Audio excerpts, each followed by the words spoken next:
and I decided to get out the Blanton's. Hey, get the Blanton's out.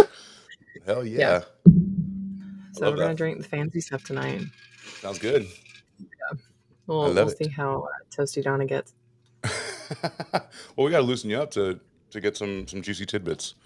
But I think we have some good stuff tonight because man, we put together a some really good visuals. And did you see the promo for it? Did you like it? I did. The promo looked absolutely amazing, and I spent like half my morning trying to figure out how in the world to actually share it. So like with like all the information, and so I was like, oh god, yeah. I finally was able to share it. I had like Awesome. 20 something people look at it, and I've got a couple Nice. different people that said that they'll be joining us tonight. So Nice. I did send it to one of your friends, funeral home Barbie. okay. Yeah, yeah. And she accepted, so I was like, that's a good sign. Cool. Yeah. Yeah. I didn't get an opportunity to talk to her today, but we will definitely see if she Yep. comes around to it. And we have to remind people, that they can also send us a live message just like we used to do back in the day. Oh They yeah, can go that's to right. they can go to the Midnight Media um, IG page, and there they can leave a live voice note and become a part of the show. Oh sweet. Yeah, so it's interactive as well. But if people, people are a little trepidatious about that sometimes. They're not like you know, like only like the old stereo people are down to do that. But Yeah. I'm trying to get more people to be like, come on, answer us questions. Well, I was gonna say we're both talkers, like naturally, so Yeah, don't worry about it. yeah. Don't worry Don't about worry it. about it. Don't worry Don't worry about it. about it. So yeah, yeah. So I guess let's preface this a little bit before we do the intro. So what are we going to talk about? What's important to you? It's the history of erotica part one. There's going to be several um, parts to this. Hopefully, Mhm. because we're not going to be able to stick the whole history of how many people fucking who for many thousands of years and how this all started. So I'm looking forward to having several parts. It's not going to be like chronological order, but Yeah. yeah. Well, Oh, so for sure. what are you We're excited? both like good chaotic, so What are you excited about talking about? honestly, probably my favorite part about like the ideas that we've kind of put together is just kind of talking about like a topic that's so taboo to so many people. Um and bringing light to it. You know, like the cultural differences, it's a big one for me. And then also kind of bringing to light, you know, how public erotica used to be. And you know, kind of how as a society as it went on and on and on and as we've grown as a society, we now are to the point to where it's like, ooh, for shame, you know, and there's different communities that are bringing that out and yeah. I kind of feel Just like also there's we're almost kind of gone full circle. Like there was the 60s, right, and the 70s where people were a lot more sexually liberated and felt like they could talk about it, felt like they could come out of their shell. The repression of the 50s, especially, Mhm. um, and all of that kind of set the table for it to be a better experience for people to have sex and enjoy their sexuality in those times. But I feel like it's gotten full circle. The 80s, 90s, the satanic panic of the 80s, and then the Mhm. 90s, and then here we are in the 20s. And I think we've gone full circle now with people having their repressed feelings come back, and the people who feel like it's important to repress people because of the sake of humanity and things like that, and especially God and whatever they believe. Right. Religion I plays a feel like huge part in I it. feel like it's back in full force. Well, and that's the thing. I mean, there's some religions that genuinely they like they urge people to kind of understand their sexuality more. Mhm. And you know, we go as far back as like Cleopatra. She was the first historically documented uh creator of the dildo. Yeah. But actually the vibrator. So it's the history of it is so eclectic and so beautiful. And you know, me being Donna, like I love to bring taboo things to the surface and say, Mhm. "Hey, let's talk about what makes you feel uncomfortable." Yeah. You know, it's beautiful. It And is. hopefully maybe bring some more people around to it and be like, "Oh, you know, maybe I got a hidden kink in there." So many people are ashamed of their kinks. So maybe that's like my goal is to maybe allow people not to feel so hidden. Maybe they'll feel more comfortable to like come out of their shell and be like, hey, this is my kink. This is a part of me. Yeah, don't be ashamed of it. Yeah. What's up, Rocksteady? Oh, is he in the house? So let's bring it up. Let's bring up Rocksteady. Let's see what's going on. Hey, my man. Thanks for being here. Everybody who's here, and not only now, but obviously this is going to be in perpetuity on YouTube. So from this, we'll get YouTube Shorts, and we'll get smaller clips of the things that might matter and things like that. So from this live stream, there's going to be a whole lot of media coming out of it. So now and in the future, hopefully somebody can peel back their kink and notice like, hey, it's not a bad thing to explore that, right? I feel like you said, I feel like we're undoing this now again because there's so many people who are activated in the repressed feelings scene.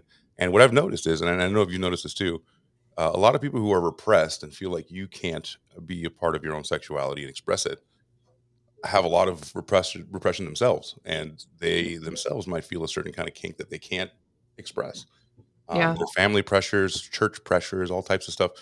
That everything could be hand in hand if you approach it the right way, right? From definitely like from like a psychological aspect, like I definitely feel like you just hit like that was the button on the head, or the nail on the head. There you go. That was how you put it. Cool. I'm working from home today, so I'm here for the show with headphones on because the kids are around. Oh yeah, honey, you might definitely want those headphones. Yeah. Donna just put them not down. not trying to educate the children just yet. Not yet. Yeah, not yet. But not on this. Soon enough. Yeah. Maybe we could do like a child-friendly episode of not erotica, Not erotica. We can do it. We can do some kids. We can get sorry. There we go. I don't want that to be shown. Cool. So, great. The magic of editing later. So anyway, yeah. So we could probably do something like that, like another topic with kids. You bring on yours, Rocksteady, just have a big old like sing along. A sing along. Big old sing song. Hell yeah. I love to sing. I know. I don't know if my voice is quite back yet, but I do love to sing though. I know it. Okay. So, without further ado, let's do the intro music so we know the podcast is started, and we'll see you on the other side. As so happy for you to be with me, the beautiful hot Donna. We'll see you on the other side. Enjoy the music. Let's see. Where are we at? Aha, there we are. See you on the other side.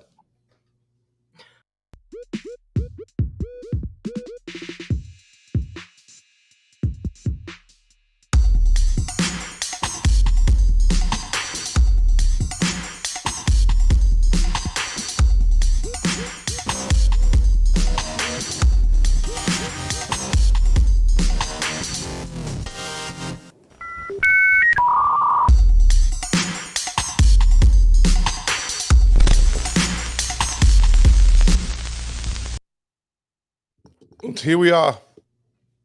Here it is. Here we are. Here we are. Once again in the land of the living. So I want to bring up a couple of things that we were talking about back in the day. So the history of erotica is longer and more than you'd ever think. People back in the day were not saints. People were not repressed. People were doing their thing. Rome, right?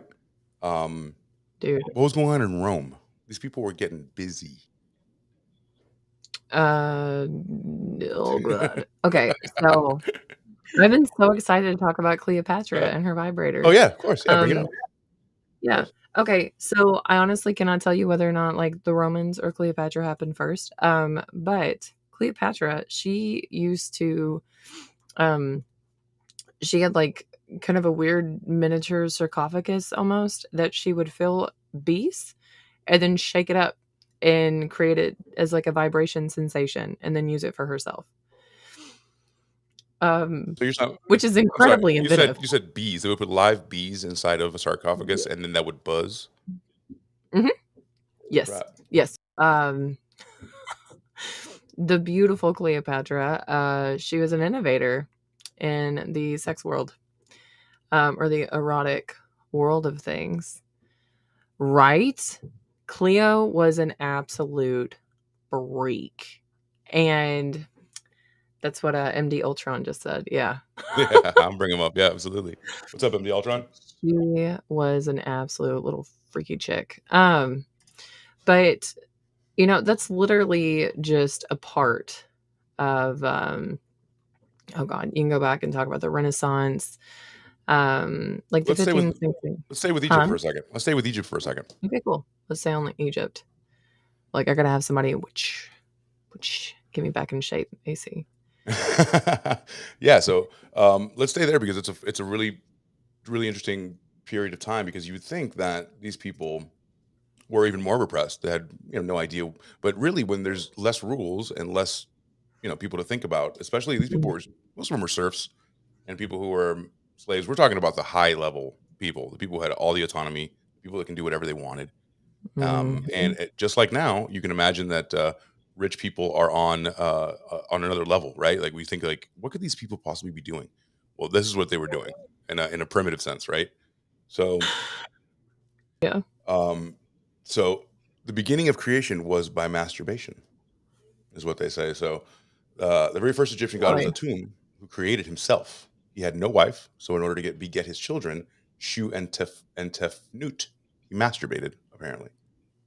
And the term God's hand came to be associated with females over the time. So Atum's hand played the female role in the original creation. So really, we all came from a big old hand nut. Wow. I was about to say that's like brings like turkey baster fisting like to like a whole nother level, you know? Yeah, Jesus. yeah, Man. yeah, Okay. That's a lot to absorb. Like that's there's a lot of imagery there. yeah. A lot of Could you intrigue. imagine? This is pornography back in the day. This is like, Oh, wow, look at his penis. It's yeah, like s yeah, I love the pictures. Like, I love the fact that this stuff, like, they were just, like, perusing a castle wall and, they were just like, "Oh, over here we have the creation of man and how we all were born, yeah. penis ejaculation and fisting." Well, it says here that wall relief of Alexander the Great and the great Min in the Luxor Temple. We have one of those here in Las Vegas, by the way. Well, it's dark and His liquid. phallus is darkened by the pilgrim's hands. So it was just right here, and he was all about it. And it's always an erect phallus. So another god is also known for his permanently erect dick. So this god would always have a permanently erect dick. We should all be so lucky. Nut in hand holds the universe, baby. Hell yeah, damn Okay, right about that. so my curiosity is here is, okay, like, what we're staring at is, 2 erect males, Mhm. um, and one is ejaculating into a cup? To make life, to make creation. So Apparently, 2 males made creation according to this hieroglyph. don't tell anybody. That's that's you're gonna make people really nervous if they know that there's another way. If it Oh my god, women, we have a purpose still, I promise. Well, yeah, I think that Just we temporarily until they figure it out. Don't tell the church. shh, don't. It's been thousands of years. Don't tell them. We'll spoil the movie. Um, so the god Min was primarily a male fertility god, and Mhm. uh, in ancient Egypt, and he permanently erect phallus was he wore a feather headdress. This is all very kind of like androgynous, right? Like female, male. Men suffering from impotence would make offerings to the phallic figurines on the grid of the god, and he would be associated with lettuce, and the Egyptian lettuce emitted wild milky sap similar to semen. So it was like all imagery. Okay. And if you were bereft of children, or if you really wanted kids, then you were kind of praying to this god and saying, "Please allow me to have the phallus you have. Give me the dick. Give me the dick you got." And then they would symbolize that with a lettuce that secreted like a milky substance that looked like semen. No, I wanna know what this lettuce was called because like, I'm eclectic, I like to farm, I like to I have gotta my get some of own. this. So I want some Egyptian, like, semen lettuce. That sounds like a fun thing, you know? I think we But have to call. I think we have to call. right? Right, Allison? Excuse me, sir. Your balls are showing. Here we go. This Not is the best one so not the far. phallus, just the balls. Two Oh pharaohs, my one god, cup. 2 Pharaohs, 1 Cup. Yeah. Dude, I have been cracking up laughing at all the comments. Keep them going, guys. Hell I yeah. love it. And remember, Oh. of course, if you guys want to do a voice note, you totally can. And you can do that at the Midnight Media IG, which is Midnight Media _TV. Right Yeah. now. Work study. I love you, dude. So in Egypt also adultery was punishable by death. So So they were monogamous too. they were monogamous. Okay. But shoot forward to Roman times, which we'll talk about in a bit, they still, that was okay. And Rocksteady and I used to do a little podcast called Shotgun Candy. Mhm. And there we did Roman gladiators is one of the topics that we talked about. Okay. And Roman gladiators had zero issues having sex with each other. In fact, it was training. It was part of the training was actually having anal sex with up to 15 other guys. And it was honestly frowned upon if you didn't do it. Oh, It like, was just I wonder okay, so did you guys ever find out, like, why, um Rocksteady. Um it's Yeah. not adultery, sir. It's training. It's And you're training, it's and you're training, it's gay if training. you don't train with us.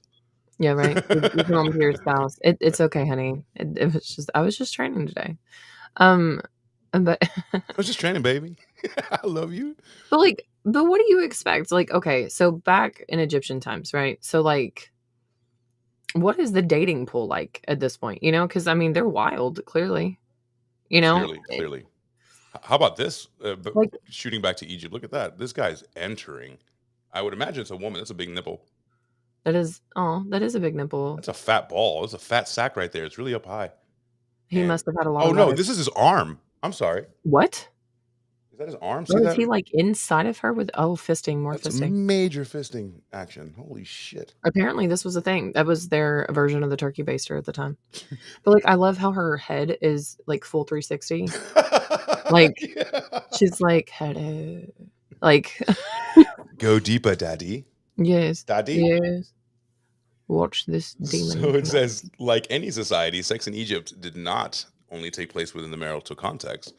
Extramarital Oh. relationships were surely existed, but they were not only frowned upon. You could be punished by death, obviously, because the guy had all the power. It's kind of the same stuff in the Middle Eastern cultures now.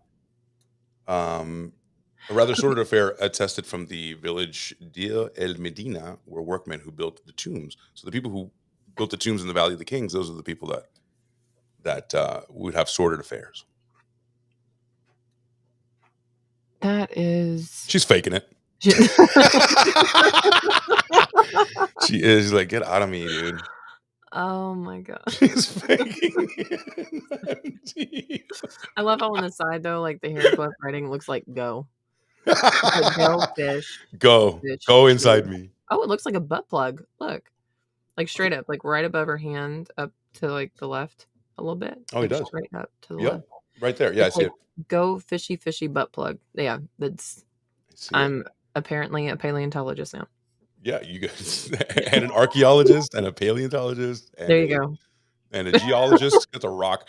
Who's masturbating? My question is, who's masturbating to this rock? How many people actually went to this rock and was like, "Oh fuck, look how hot this fucking scene is," you know? I mean, it's pretty spicy, you know, the facial feature, like, of no jawline is kind of a strange turn on with, like, the nuance of the Lord Farquaad hair. It's definitely doing it for me, for sure. But he's reaching into her soul, dude. He's manipulating her guts. He's getting them up in them guts. Fuck, he's All up in rearranging them it. guts. Fucking A. So don't, if you travel back in time, guys, Mm-hmm. don't fuck a married lady. They can kill you. Who's Egyptian. Or don't be an Egyptian lady if you travel back in time, because apparently you're just gonna get fisted to your stomach, so Right. Unless you like that kind of thing, in which case, book it. Book that. go for it. YOLO. So lots of Fine. risky shit happened, especially if you were the king, right? So if you're the king or the pharaoh, you were getting concubines, you were having parties, people were dancing all around you at all time, and it says that you may be familiar with Solomon's song of the songs in the Bible, or not, as it's pretty risque part of the book. It is there are- actually you know about that, right? so the Song of Solomon is actually my favorite book of the Bible. Like, Really? I grew up extremely religious, and Song of Solomon was one I consistently begged pastors to like preach on, and they refused to. Refused. They said it was too risque. It's too spicy. How many spicy parts of the Bible are there, do you think? Um, I don't know why 8 popped up, but like About 8. Ooh. No, I Not did not 8. last night. I did pass by. I didn't save the article, but there were a few articles I saw. It's like the Bible is kind of spicy at times. Oh, I saw that too. Yeah. Yeah, while doing research, mm, Well, you yeah. got incest, right? You got incest, but incest is just what happened. God, Um, yeah.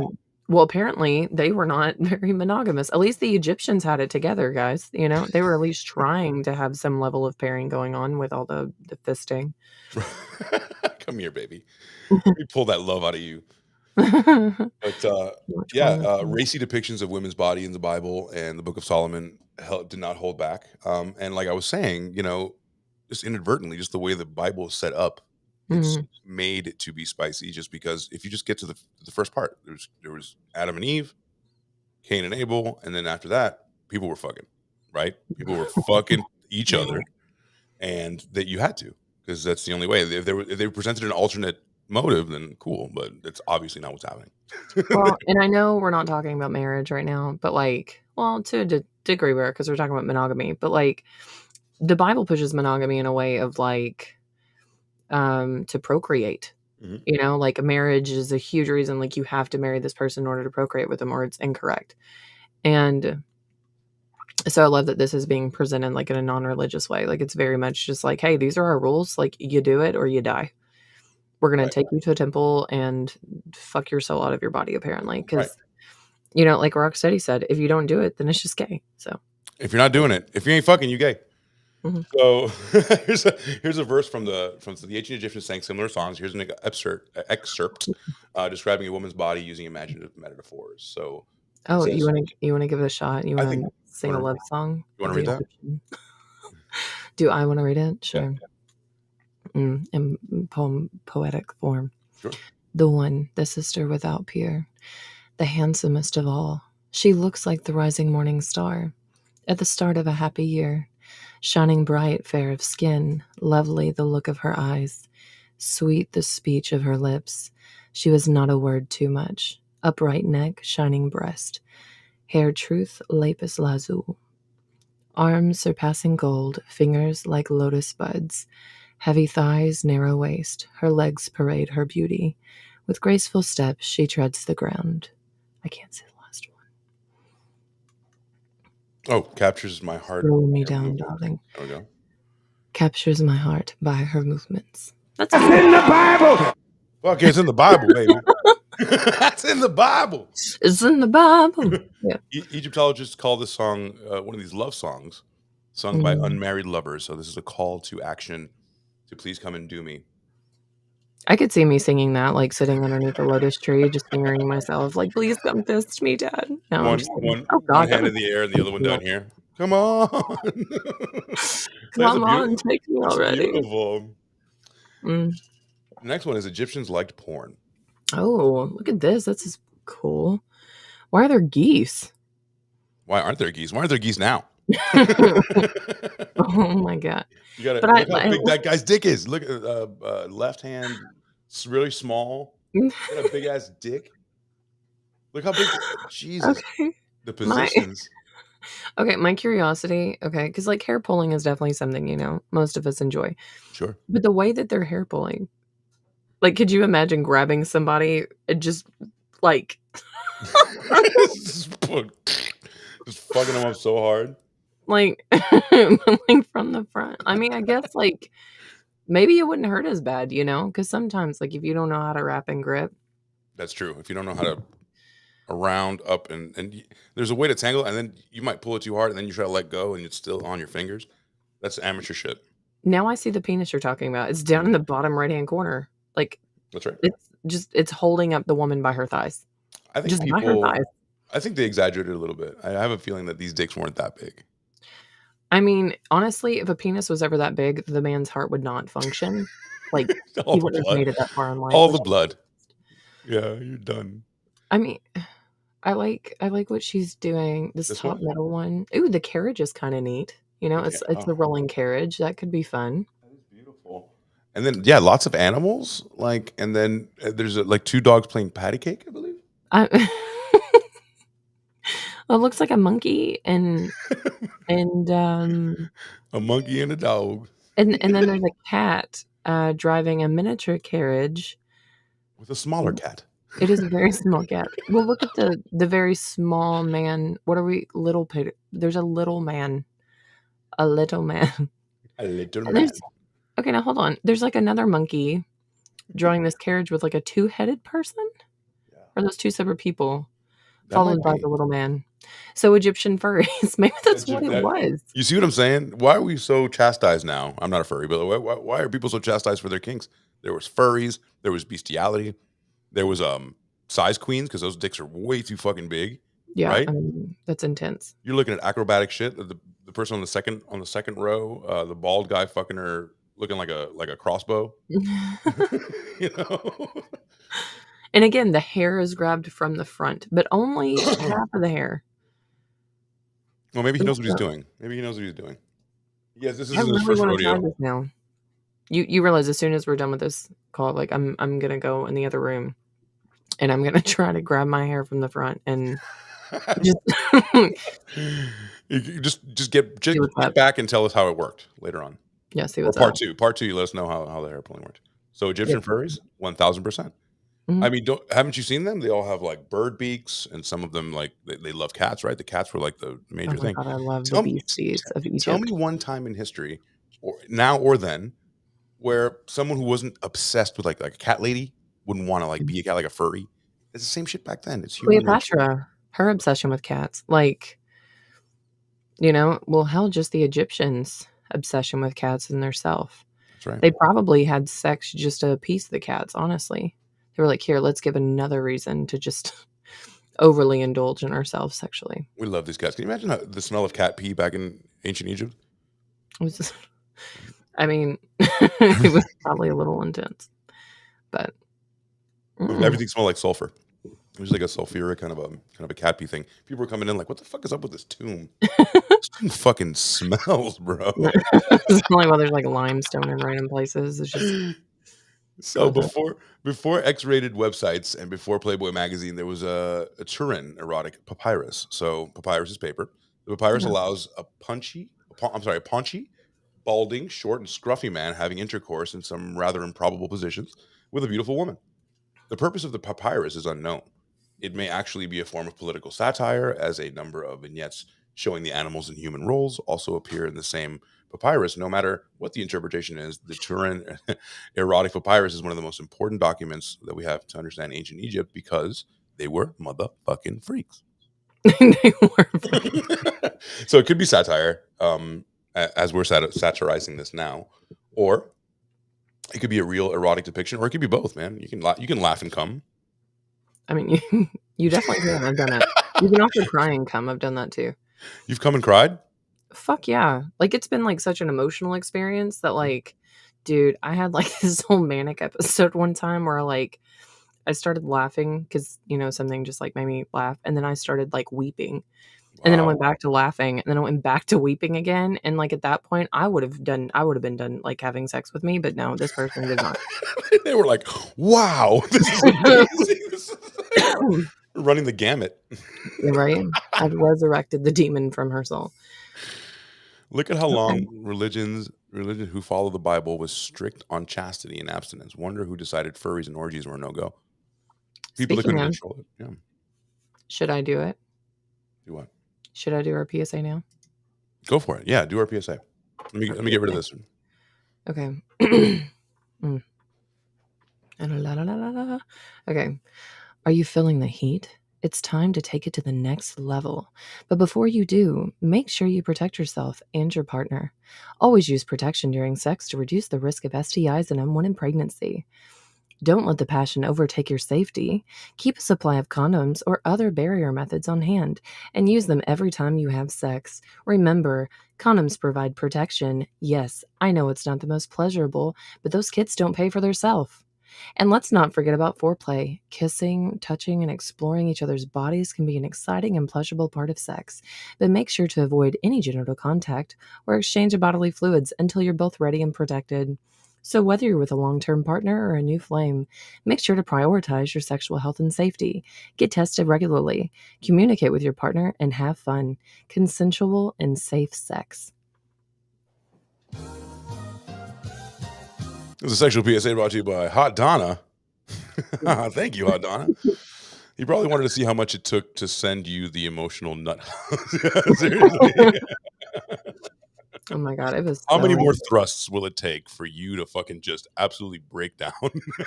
Just- I feel like I was there. It was not something I would like to do again. Like it was, it was very relaxing afterwards. Let's just put it that way. Can I ask, what did you guys talk about it afterwards? Was it did he ask, like, why were you fucking crying? I mean, I kind of was just like, wow, I don't know why that happened. Oh, thanks so much, Ultron. But I was like, I don't know why that happened. That was so weird. I was like, but hey, thanks for keep fucking me. Like, like it was Thanks for not stopping. yeah, thanks for not stopping, like you were doing a great job there. So My head would have gotten huge. I would have been like, I made a bitch cry. I made a bitch laugh. I made a bitch cry again. And like all up in made her those come. emotions. You call my boys, All like, up in those y'all ain't emotions. gonna believe this shit. Until they realized it was me and they were like, oh, she's a little off anyway. Oh, it was Hot Donna? Oh shit. Yeah. Thank you, Ultron. Yeah. So The more let's you know. there's a little bit more to talk about with Egypt, but I think we pretty much covered the fact that they're fucking freaks that love porn and not above satire. Yeah, they're not. And they love big ass dicks and they're not above homosexuality. Adultery was pretty fucking bad, right? Yeah. But Well, I mean, no kidding. They were so open about it. So I mean, there had to be some level of like structure, right? But even then, they're like, oh, like okay, but this is still like in like the higher ups, in Egyptian hierarchy. So it's like, what about the slaves? Ooh, you found 8. you I said said 8. You said I 8 and it was did. fucking 8. Fuck yeah, dude. Good fucking job. Fuck yeah, Dad. Good fucking job. Good fucking job. After we read these passages, we're gonna have to check your panties. Ooh. So the Bible has some lovely stories about kindness and all that, but let me tell you that it's also about dildos. One of the weirder books in the And Bible still don't. is Ezekiel, right? God is pissed about Ezekiel's idolatry and immorality, such as all the jewelry that Judah is turning into dildos. I'm sorry, who is described as an adulterous wife prostitute for some reason, and is turning into dildos. So you also took the fine jewelry I gave you, the jewelry made by gold and silver, and you made yourself idols and engaged in prostitution with them. Mm-hmm. Shit. So fucking yourself with jewels and all that. Talk about. So yeah, you were totally right about being 8. Go to Zell's and just be like, I would like the finely crusted golden dildo with the sapphires. Is that what you would do if you had like all the money in the world? I would have a rose gold one probably. Yeah. I prefer rose gold or like a platinum. Platinum would be no. What's the one? Tungsten. Because tungsten is kind of like a beautiful like black color. Yeah. It's a really dark silver. So like tungsten with I don't know. I'd want one in like all kinds of different colors. Like I would definitely want an emerald and a sapphire for sure. I feel like it would hurt. I mean, so Chinese in Chinese culture, I looked at a couple of those. And in Chinese culture, I was looking at like dildos made back in the day, and then how horrible they are, made of stone and like limestone and shit like that. Mm-hmm. So can you imagine, no KY, nothing, and then that thing's going inside of you? How horny do you have to be? And number 2, the Chinese culture back in the day would make it. They refined it a bit. It was more jade and like pumice and things like it's some things that were a little bit softer on the skin. I would imagine on the inside. But like, I don't know. Okay, so like the first toy I ever put inside me was the handle of a screwdriver. Wow. Yeah. So like the other day, whenever I was visiting like a local sex store, I saw they had a hammer dildo, and it was the handle of the hammer was the actual toy, and I was like, whoa. Do y'all have a screwdriver? And she just looked at me super strangely and then laughed. It's like, you don't even know. So I know your friends. Okay, so that brings up something else. Let me take this away because it's in the Bible. So now you bring up toys, right? You said handle Mhm. of a screwdriver. Yeah. Your maybe friends or yourself, family members and things like that.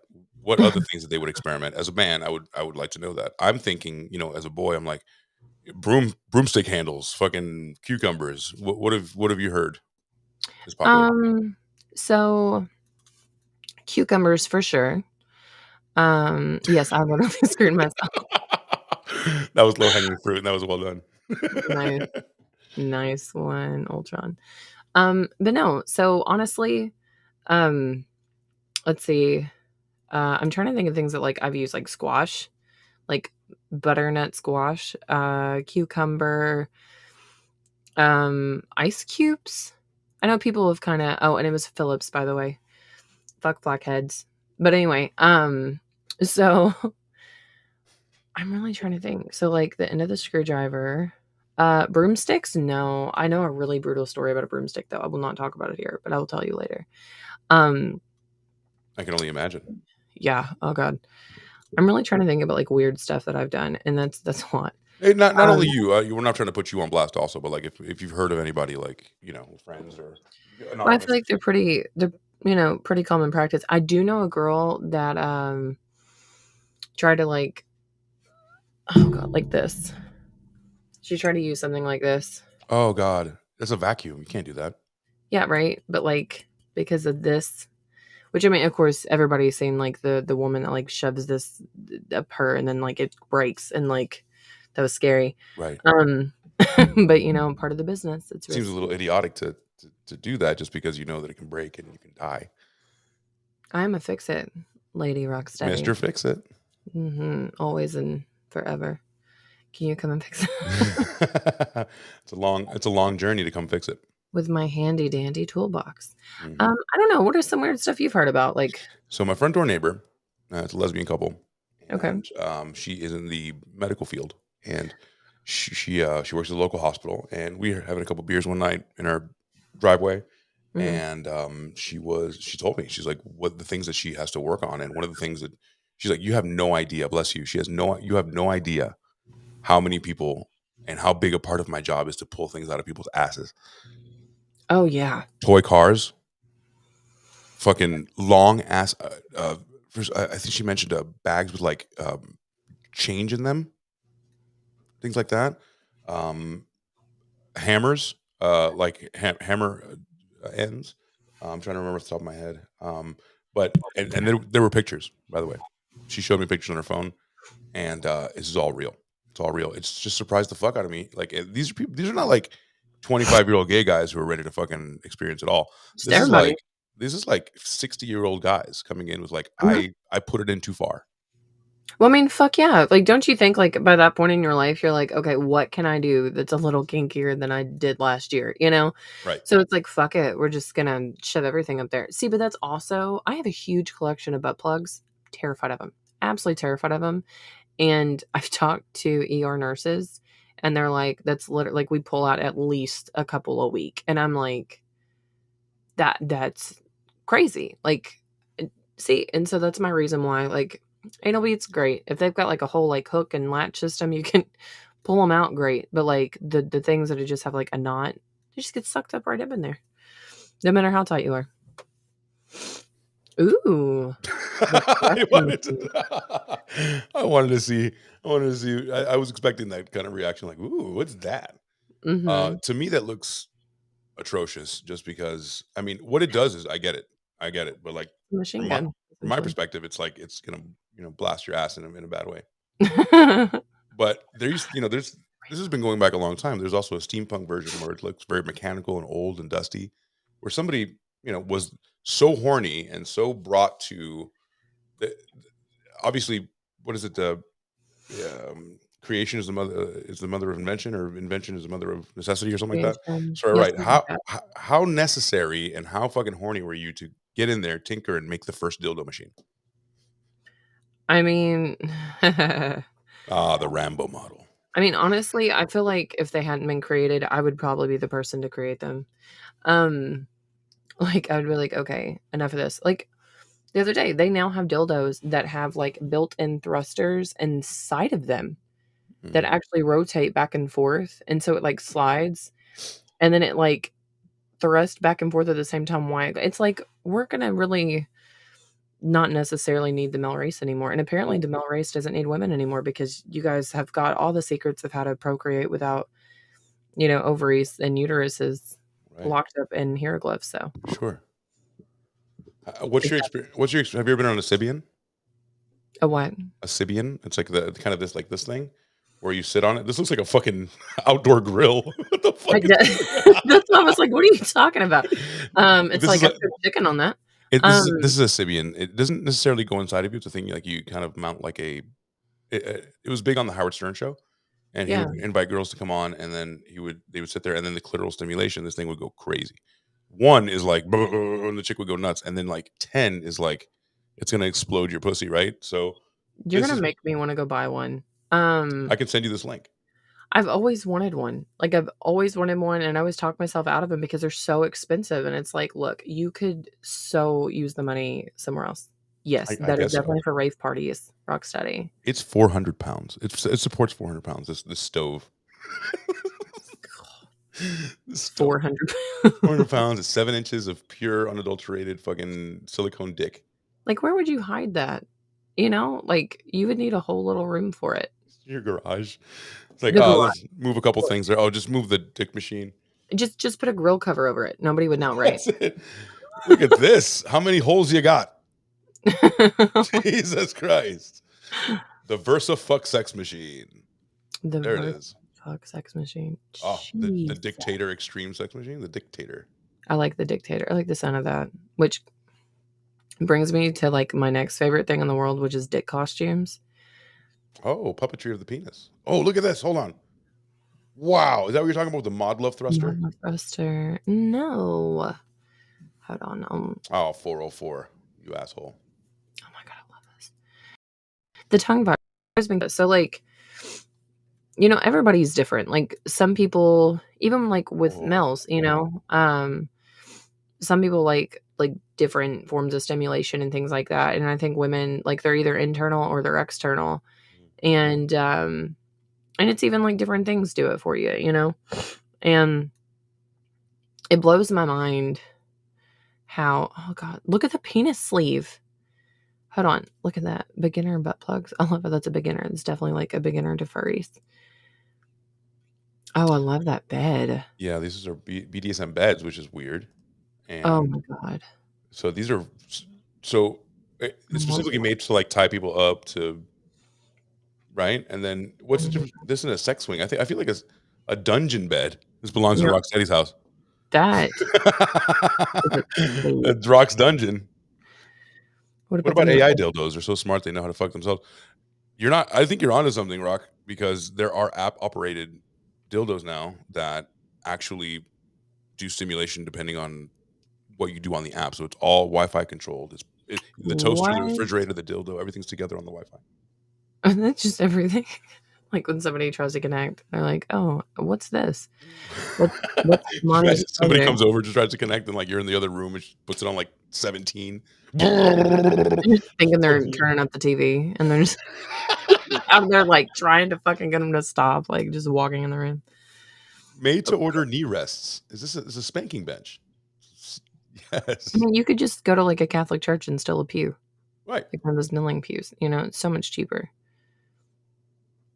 Speaking of stealing, look at that. Oh, is that I think it's called like there's something called the Liberator as well. And the Liberator. 17 Wait, hold on. This one's first. It can't belong in my house because nothing escapes my dungeon. Ooh, Hello. 17 is for pussies. Pussy ass.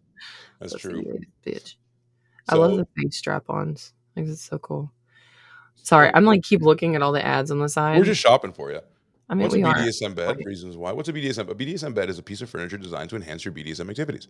BDSM bed has several features that make it perfect for bondage and BDSM activities. Some of these include so some of the features are bed is large and sturdy, so you can fuck the crap out of it and never break it. Perfect for bondage and restraint. Footboards, bondage and restraint again. Multiple people at the same time, so it's made for parties. It's an orgy bed. Most And beds have locks on them securely in place, even if another person is moving it. That's my fantastic. bed is made of wood. Like, I know. Okay. Oh, that's actually really pretty. My bed is made out of rough cut wood, and it's beautiful. I love her. But because of her rough cutness, she gets super squeaky super quick. So, like, I have to constantly tighten it up. Right, because there's no like hiding it. Like, hey, let's go have a quickie in bed. The kids are over there. Let's go have a quickie. It's like, Oh, a quick secret, if people do not know this, is instead of laying longwise on the bed, go across it. I Yeah. love this guy. Well, imagine like the order because of Bluetooth toys. Alexa, Alexa, fuck me harder. right? Yes. Oh God, you could. Ooh, so I guess I can say this because my most of my home is like controlled by Google products, and my Google name is Mistress of the House. Oh, So like it literally, and anytime I'd be like, "Hey Google, do this," I'm trying not to have my it all started responding. But if I'm like, "Hey Google, set my timer for 10 minutes," it's like, "Yes, mistress of the house," and I'm like, "Yeah, bitch." God, Like it's you do so that. oh my So God, dom. You're so dom about it. look at that bed. It looks like vampires sleep there and fuck each other in there. God, I will be that vampire with that Mel Chastity belt. Fucking Like, A. whew, I could hang up my whips and shit at the end of it. Okay, hold on. Where? How much is that bed? Let's see.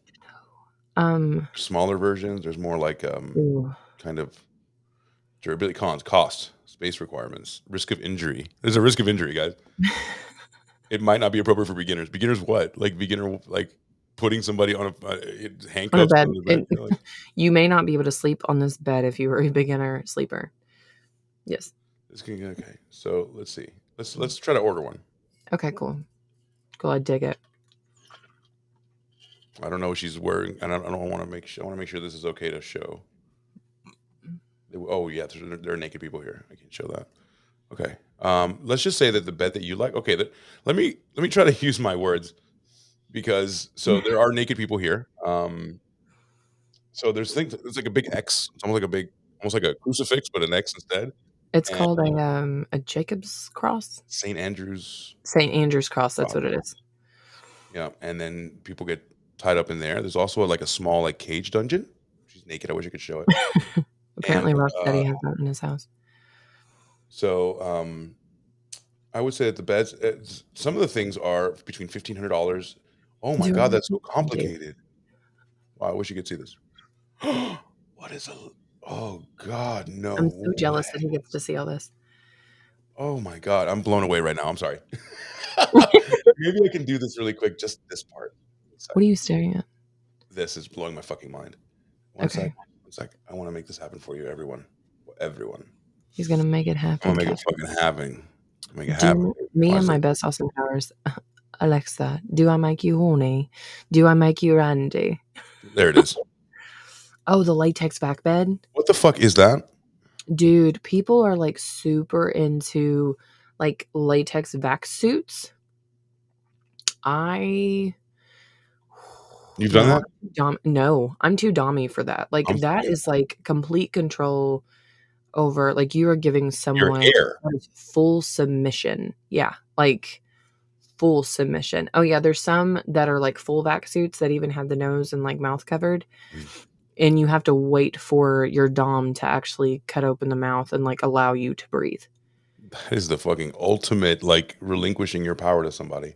Yeah, so there's like these still straws that they'll shove in there, and then there's like sills around the straws that you can put in so they can like have like a breathing hole. But even then, like you have to really trust somebody because you have to regulate your breathing, and I'm too dommy mommy for that. I got you. Okay. Yeah. Would you do that to someone? Yeah, in the right circumstance, I would. I feel like it's a lot of pressure, right? No pun intended. Like, I feel like it's a lot of like, you might kill someone, or you might, I don't know. I guess it could happen if you're choking somebody out, and you can autoerotic asphyxiate them. I suppose. Well, yeah. Okay, so like okay. So the autoerotic erotic asphyxiation. Who the hell is Dom and why does he sound like such an abusive asshole? Because I am an abusive asshole when it comes to sexual stuff. People I actually can't. look her up for that. So, some people actually want to be like, I'm tired of fucking normal. I want somebody to tell me what to do, how to do it, where to pump, how to hit, you know? Mm-hmm. Right there. Don't forget to poke holes for your gimp. That's BDSM 101. You've got to. That's another one. That's another PSA brought to you by Indeed. brought to you by our friends. So yeah, now that we're on in conclusion, the bed was $4,000 about. That's for a starter bed. That's it. Yeah. Was that the black one? It's the one with all the Black the vampire starter bed? one, but no, the black vampire bed was Oh, much, much more than that. That's all like they're like leather 10 grand. probably. I had to search more. I was afraid to move the page. As I knew it. As soon as I went to the page, there was a chick with a fucking ball gag like that with her tits out. Oh, well, there you go. Yeah. Sorry, guys. Can't show full nudity on here. Some people want to be. So I'll see you guys on Rumble. We can we can do it. I don't know if they can do it there either. But let's see. Now that we're talking about sex toys, Yes, the steampunk. Like, this makes me want to go do cosplay, like steampunk cosplay. Hardcore. And there's that J dildo you were talking about. That's that J dildo. It could be unsettling to thinking about your grandmother and grandfather having sex, or heaven forbid, a vibrator. But ancestors did fuck also, and they definitely had toys. And here they are. Some of these are in a museum, and I'm also going to go into. I mentioned this to you, I think last night. But my dad is or was an advertising executive, and one of his campaigns that he did was to go to and visit and kind of when you're an artist and we're trying to make an ad campaign visually, you have to see what you're doing. You have to meet the people, kind of get a feel for it. He went and he was commissioned to do the advertising for the World Erotic Art Museum, which is called WEAM, and it's on Miami Beach. I want to go so bad. You did tell me about this, and I've never seen more rows of dicks, different dicks, rooms of dicks, pussies, just everything, phallus everywhere, every kind of pussy, every kind of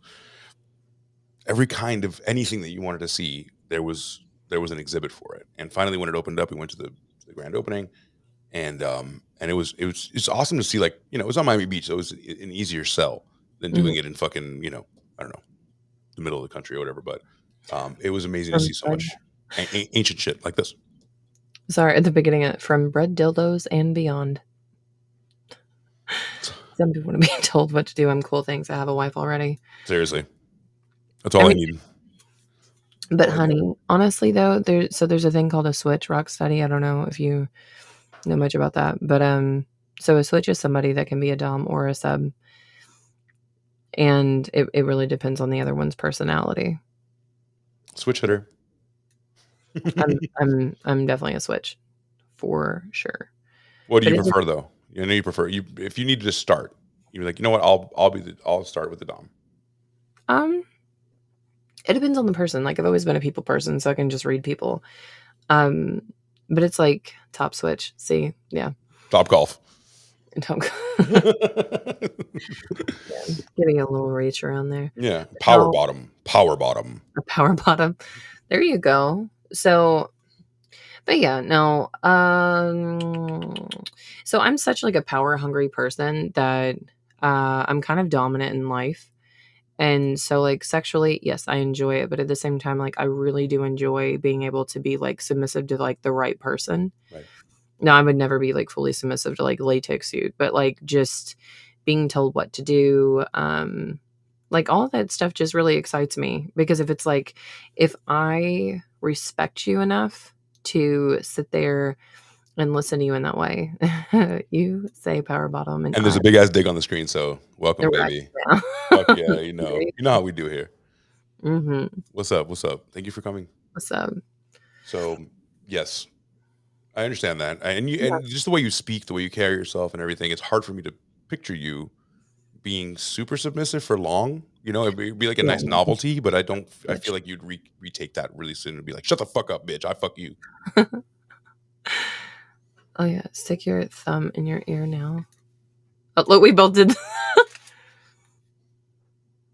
I Yeah, did no. it. That's hot. Does that make us submissive? You say power bottom.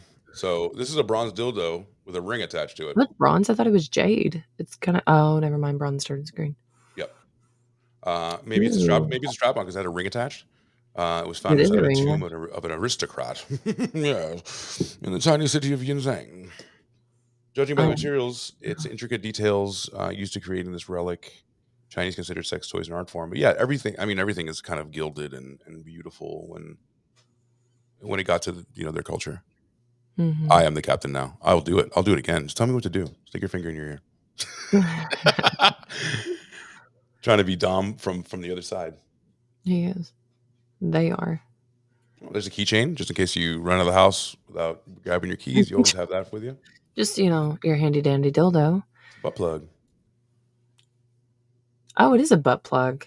Well, how would they know? Okay, maybe they were worried about. Maybe at that point in history, they did not know that a uterus existed with a closed off cervix, and they just thought they needed an easy thing, with the fisting that we experienced earlier. Right. Maybe that's why the guy was so far up there inside of her, was trying to retrieve, the dildo. They actually believe, like some of the researchers believe that the butt plugs were actually used to seal certain orifices and corpses and maintain the body's chi.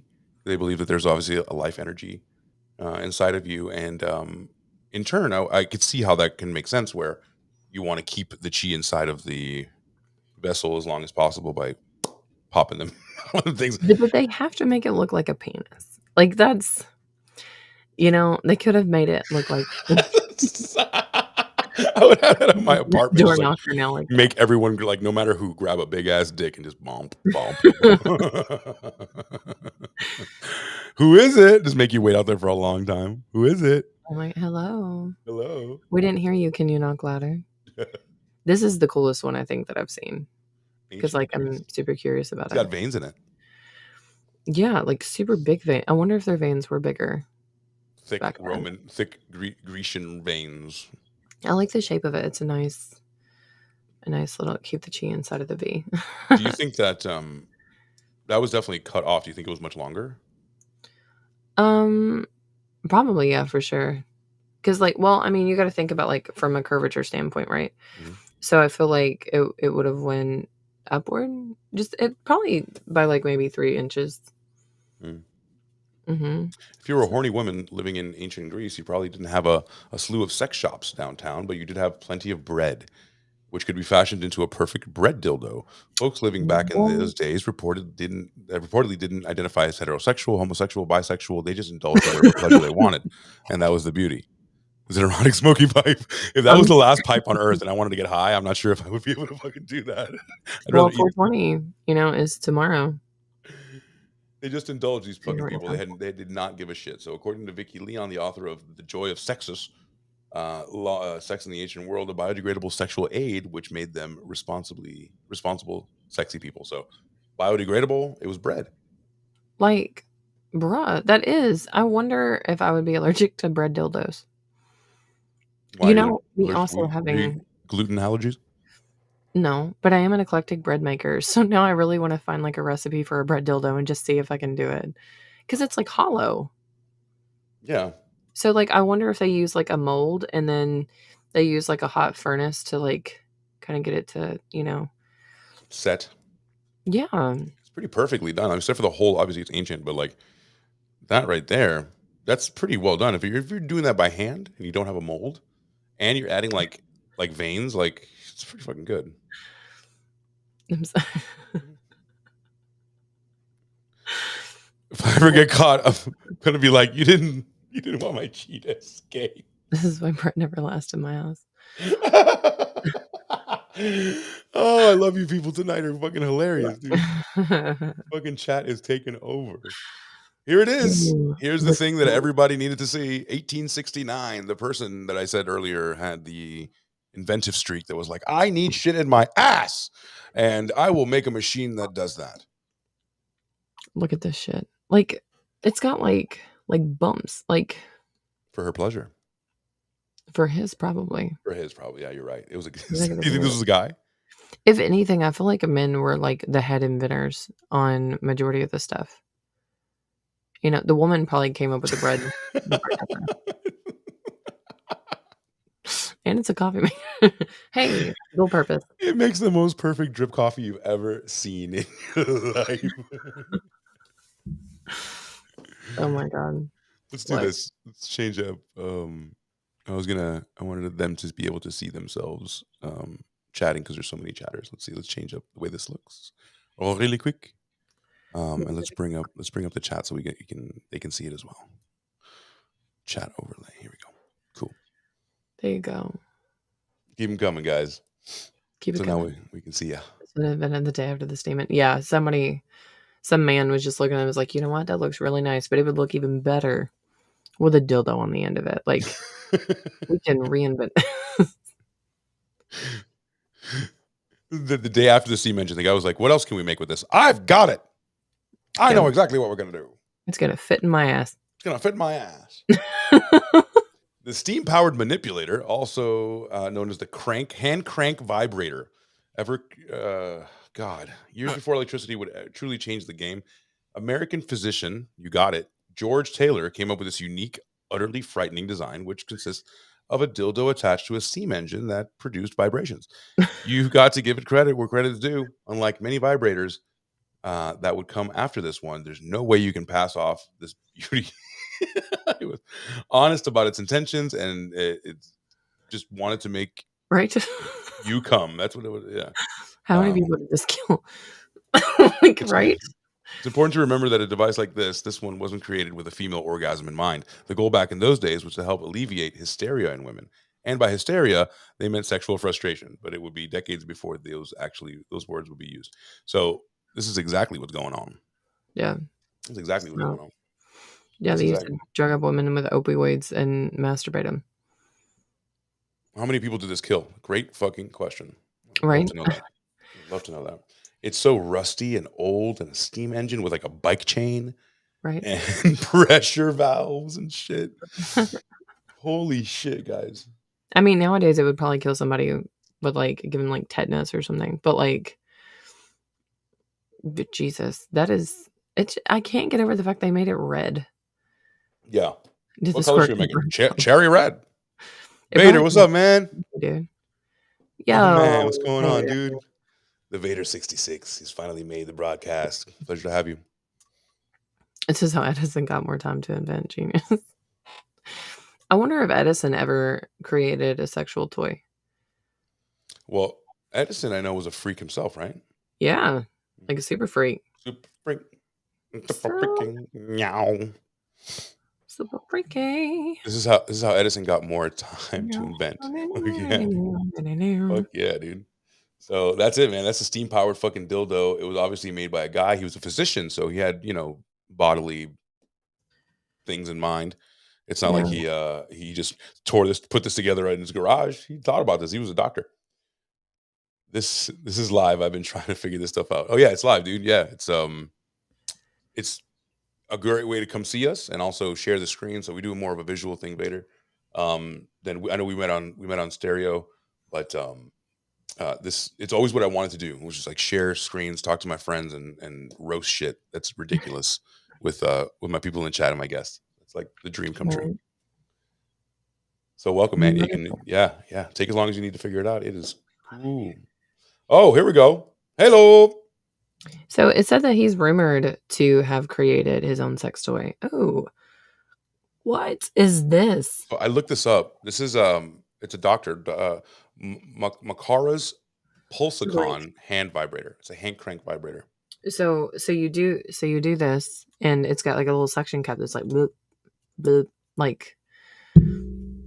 It's just made straight up for clitoral stimulation. I would imagine, right? It's just like a plunger on your clitoris, like a tiny jackhammer, like a hand cranked.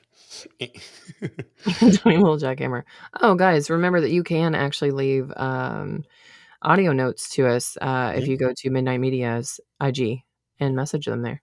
Yep. If you go to my IG, anybody who follows me there, if not, it's at midnightmedia_TV. You can leave us up to a 1 minute voice note and tell us how if you would try any of these out today, or if you needed me to shoot you a link, maybe they got these on Amazon. Nice. So Right. the Pulsicon hand vibrator was one of the more advanced hand crank vibrators. Advanced, by the way. 1880s sold to the 1900s. It may look like a torture device, but this handheld vibrator was capable of delivering 5,000 vibrations per minute, which is a lot. Now we need 10 million. Of course, it's required a lot more effort than modern vibrators. You had to hold one end and then place the other on your body, then manually crank the crank handle. The vibrator was marketed as a DIY cure for illness. Oh, and of course, to combat female hysteria, which was horniness. Just fuck your wife. Like none of this would have happened if you would have just let them masturbate, them talk about sex, or fucking actually fuck them the right way. Not just until you come, until they come. For the love Exactly. of God. Well, and how they didn't even figure that out until like what, like the 60s? Like 50s, 60s that really like the woman was not being like well taken care of. So like It's true. okay, You're I just guess I cranking didn't that thing have up. a private affair. Go to bed, kids. Crank, crank, crank, crank, crank, crank, crank, crank, crank, crank, crank, crank, crank. Oh my god. Jesus.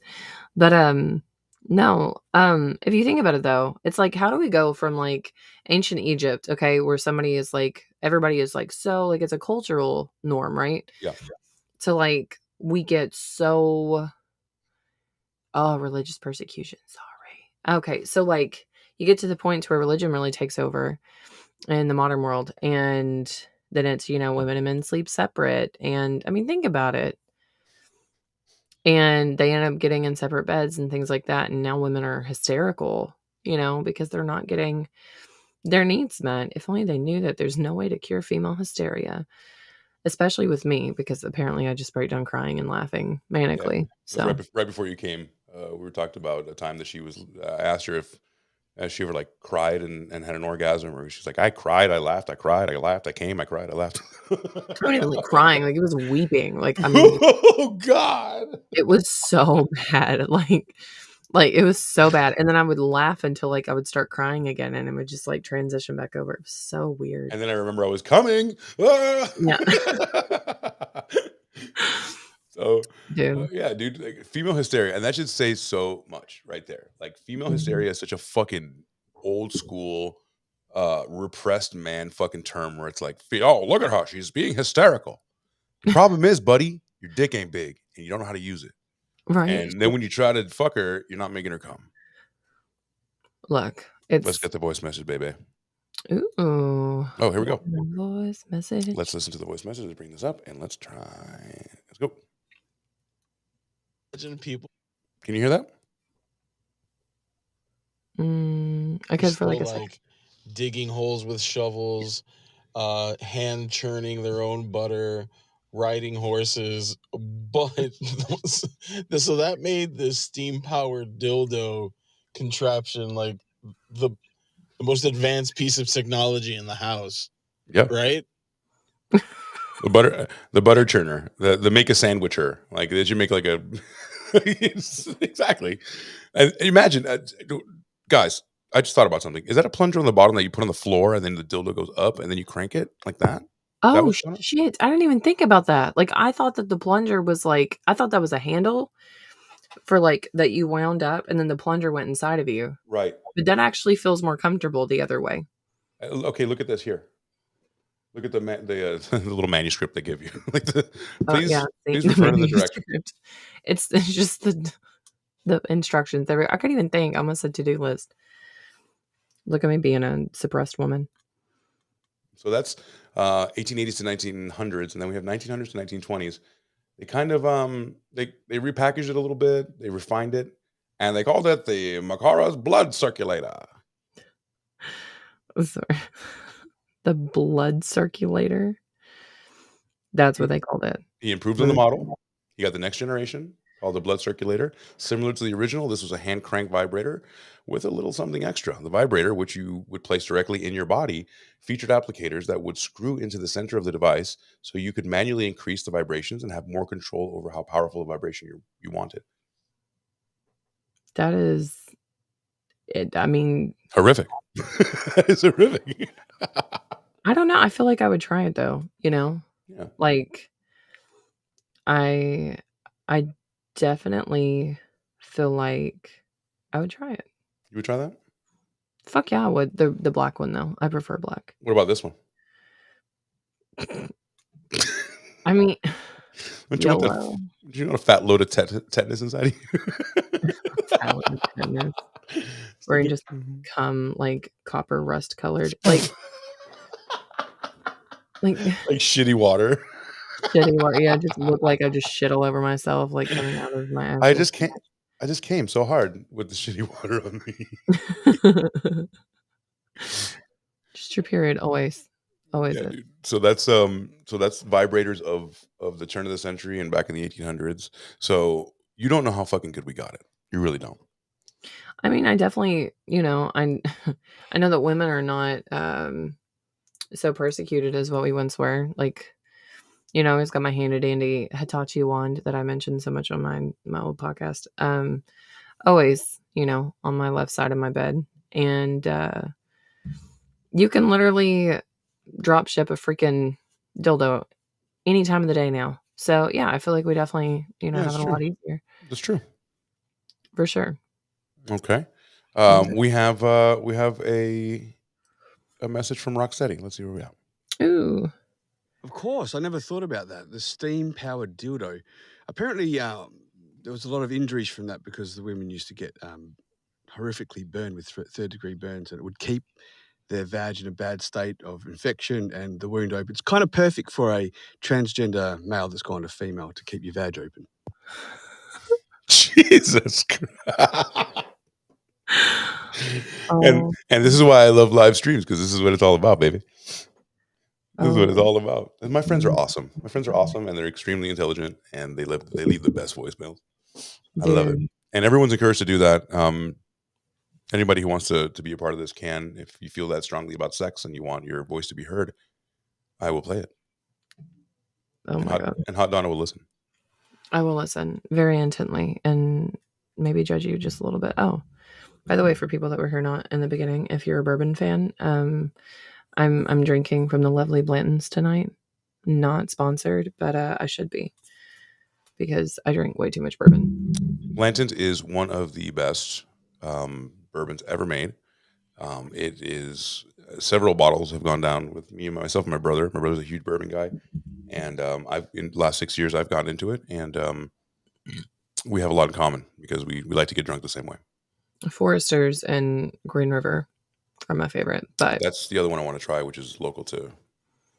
I had Blanton's and Basil Hayden just chilling out on the counter, so I grabbed the most expensive. Cheers, love. Felt a little bougie tonight.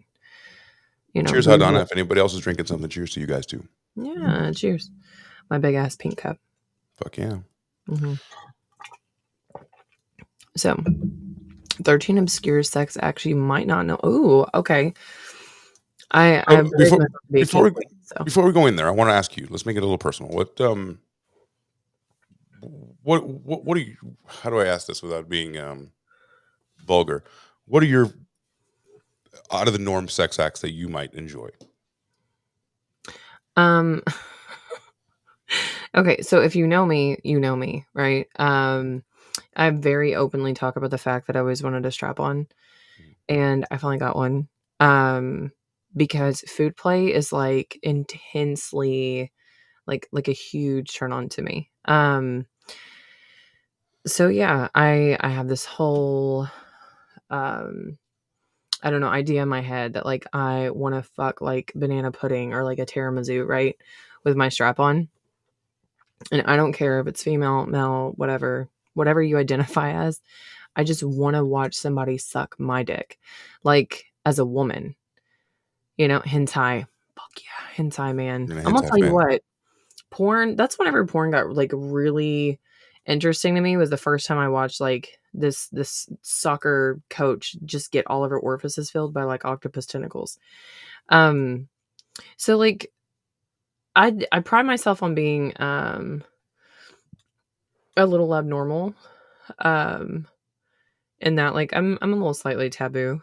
But I don't really meet like too many people that are into food play.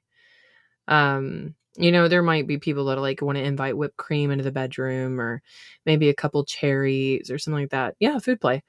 But like me, I love to cook. I love to grow my own food. And it's like, to Yeah. me, it's such an intimate thing to like cook with your partner. And like, I want to like cook with the person and just, I don't know, get like super like heated. And honestly, just like having like food rubbed into my body and like filling that with another person, like it's just really stuck and sneak a turkey club into that. Hold on a Yeah. second though. But food sex gets a little crazy because there's a couple things like mango sex, which is sticky as fucking gross. Yeah. There's a couple of things like I probably wouldn't want to do, like chocolate pudding. Hmm. Would probably be one that I don't want to do. Let me know in the chat the things that you wouldn't want to have food sex with the worst possible food sex that you can possibly have. A hot wing. I would not do a hot wing. Do you Oh, get and just like consent rub it for into your having eyes and your genitals, like, oh fuck, Yeah. atomic sauce in my dick. I've literally been fingered from somebody after they ate like the spiciest wings at No, B-dubs. no. Dude. How the fuck No. would you do that? I mean, they swore up and Not down they washed their hands good enough. It was gotta be up underneath their nail bed or something. That was really spicy. Just hit it with the element of surprise. Fuck yes, I do. I just look at it and like I eat it and it thinks it's all good and it stays gonna be normal and then just bam. Yeah, just bam. Fingers and dildos and it has to exist. I feel like that was a bit Normal. irresponsible. Like if I take it seriously. So if I was to be like, all right, let's go in the car and fuck around after, like I wouldn't go to like eat Thai or hot wings or Mhm. masala or something that's really fucking really hot. Oh. And then I would be thinking about that. I'm like, whoa, I'm gonna finger her later. I'm not gonna I'm not gonna eat like Ethiopian food like with your hands and then later on just get in there. That doesn't Right, make when sense. you're But disrespectful, I'm a clean yeah, guy. I'd take you to like sweet tomatoes. You know. Uncooked dry rice. I'm a clean kind of guy, so I would have to stick with uncooked dry rice. There we go. Oh. Uncooked dry rice sex. Just- Ooh, eat a full roast beef Wellington off my chest. See, I mean, oh, things like that sound like, but can I cut it? Because like the whole okay, so that's another part of the food play, right? Is like if you do something like that, we're gonna be like cut up, it's a level of trust because if I'm cutting something like directly off of skin, you know, it's this person trust me to not hurt them, in that way. And so to me, like trust and respect is like so sexy. And I think that's also like the beauty of being like more of a dominant side is whenever somebody like submits to you to any level, it gives you like it gives me the sense of like pleasure from the fact that they're being like ultimately submissive to me. Like they trust me, they respect me enough to be like, okay, like I trust you with my life. I trust you with my vulnerabilities. Like I trust that you're not going to hurt me. right. That's the biggest Like thing. it's a very consensual thing. And I love it, like that emotional depth to it. Right. And that's the huge part about it. And that's on a serious tip. You have to trust people so much. I Yeah, mean, you I do. trust that you didn't order atomic sauce and then finger me. I I Right. trust that you didn't, like you're not going to hurt Paper me in any culture. way. That's why they're safe words, right? Yeah, exactly. I don't know. I don't really have a safe word. I was going to So, ask you what that was. um, I did make somebody one time write out consent. Aw, love you, Pookie. Aren't you? Can I throw a pot of freshly cooked pumpkin soup all over your baby? Oh, Tepid what? butternut squash soup all over your body. I mean, yeah, I would be down for it. Like, if, um, What about Nutella? well, yeah, I don't have a nut allergy, so I just, Would you allow would you allow someone to come in your cereal? yeah, Okay. like, Okay. love you too. Hi, Sino, what's up? Welcome to the show. So, okay, so this was a question, and we can ask, everybody here. Everybody, if you're listening, I want to know your No. number, right? Mhm. My spouse the other day, brought this up to me of how much money would it take you to eat just one scoop of cereal, okay, out of somebody's butthole. Like if they open it up with like the clamps that they use, like a gynecologist has, right? Okay. And they open up the butthole, they pour milk in it and a little bit of cereal. Right. Like, how much money would it take for you to eat out just one scoop of cereal? Who's butthole? Another guy. For Mm, guys, another guy. For girls, another girl. that's not fair. I feel like girls are more. They'll be like, "Oh, cool," but for guys, it's a little bit different. We're talking about life changing amounts of money for me to eat one scoop of cereal out of a man's ass. I mean, I'm talking about life changing. Okay, like what? What's your number? Any number I'll say is going to come off gay. So, Hey, so 8K if it's got milk, 6K if it's dry. here we go. There you go. I love that. That's like numbers are like, you know what? I thought about this, and these are my numbers. This is what I'm comfortable with. You're welcome there. Okay, I would tell you a life changing amount of. So one scoop, like 1 tablespoon. Yeah, just one scoop. $50,000. 50. That's Mhm. a big number. Is it? Give me a second. Yeah. Keep talking. Okay. So like honestly, my number would probably be more like 2,000-3,000. Just for the simple fact that, you know, like, and this was the point that my spouse made, is that if you do it as soon as the cereal hits it, right? Like you're not getting any nasty part of it because it's all open. Good one. Yeah, I like him. He makes sense. And that's the things I was trying to work out in my mind. I'm like, how goopy is it? How many particles are in there? There has to be a scale. Because, someone who just Mhm. is off like a diarrhea kind of a thing, all the way into like I have a lot of fiber. Yeah. You're in my nightly bowl of cinnamon toast crunch things. You're welcome. But like, okay, So but so what made it different for you? Because I said that it would have to be a male for you. because I eat ass. I eat a girl's ass, no problem. And I Okay. would probably do. I'd pay her $50 to eat it out of her ass. So that makes So it. 50 out of a females and 50K for a male. I'd have to be presented to it. It might be lower. It might be lower. Yeah, exactly. There you go. If it's a hairy butthole, $100 million. Give me a fucking spoon. But yeah, 50K. No way, bro. You're a cheap hooker. It's true. You're a cheap ass bitch. But show me an ass I want to eat. Show me an ass I want to eat. Give me a spoon, boo. I'm eating it, you know. I love how Call Me said double the money if it's a hairy butthole. Look, so okay, You're but like we raging don't even home. have hairy. So it's like, because the inside's not going to be hairy, right? So like, just like, No, the inside's gonna be shitty. well, I mean, but if it's hairy though, okay. Well, what I'm getting at with the hair part of it, okay, just like Get on you. a phallus, right? So like you have hair at the base of it, but it can't grow up it. You might occasionally get a random hair, like boobs randomly get like a little hair or something around hormonal time, and you just got to pick it out. But I like, love that. Just pull it yeah, out. with your teeth, just rip that shit out. But like, I love how we just had a moment. But no, but like I'm serious. If you really think about it, like it really wouldn't have to be like 50K for me. It would for 50K. Okay, so if you would do it for 50K, what would you do that would be like kind of extreme for 100? I mean, I would have to be presented with this. Obviously, it would be double as gross as eating a spoonful of cereal out of a man's ass. I mean, it would have to be something with his penis at this point. And I'm You're not. like I'm not sure. I'm not sure. No, it's a case by case basis. We'll Mhm. cross that bridge when I come to it. Okay. Okay. What about this? Mhm. How much for a man Yeah. would it take for you to get like a facial?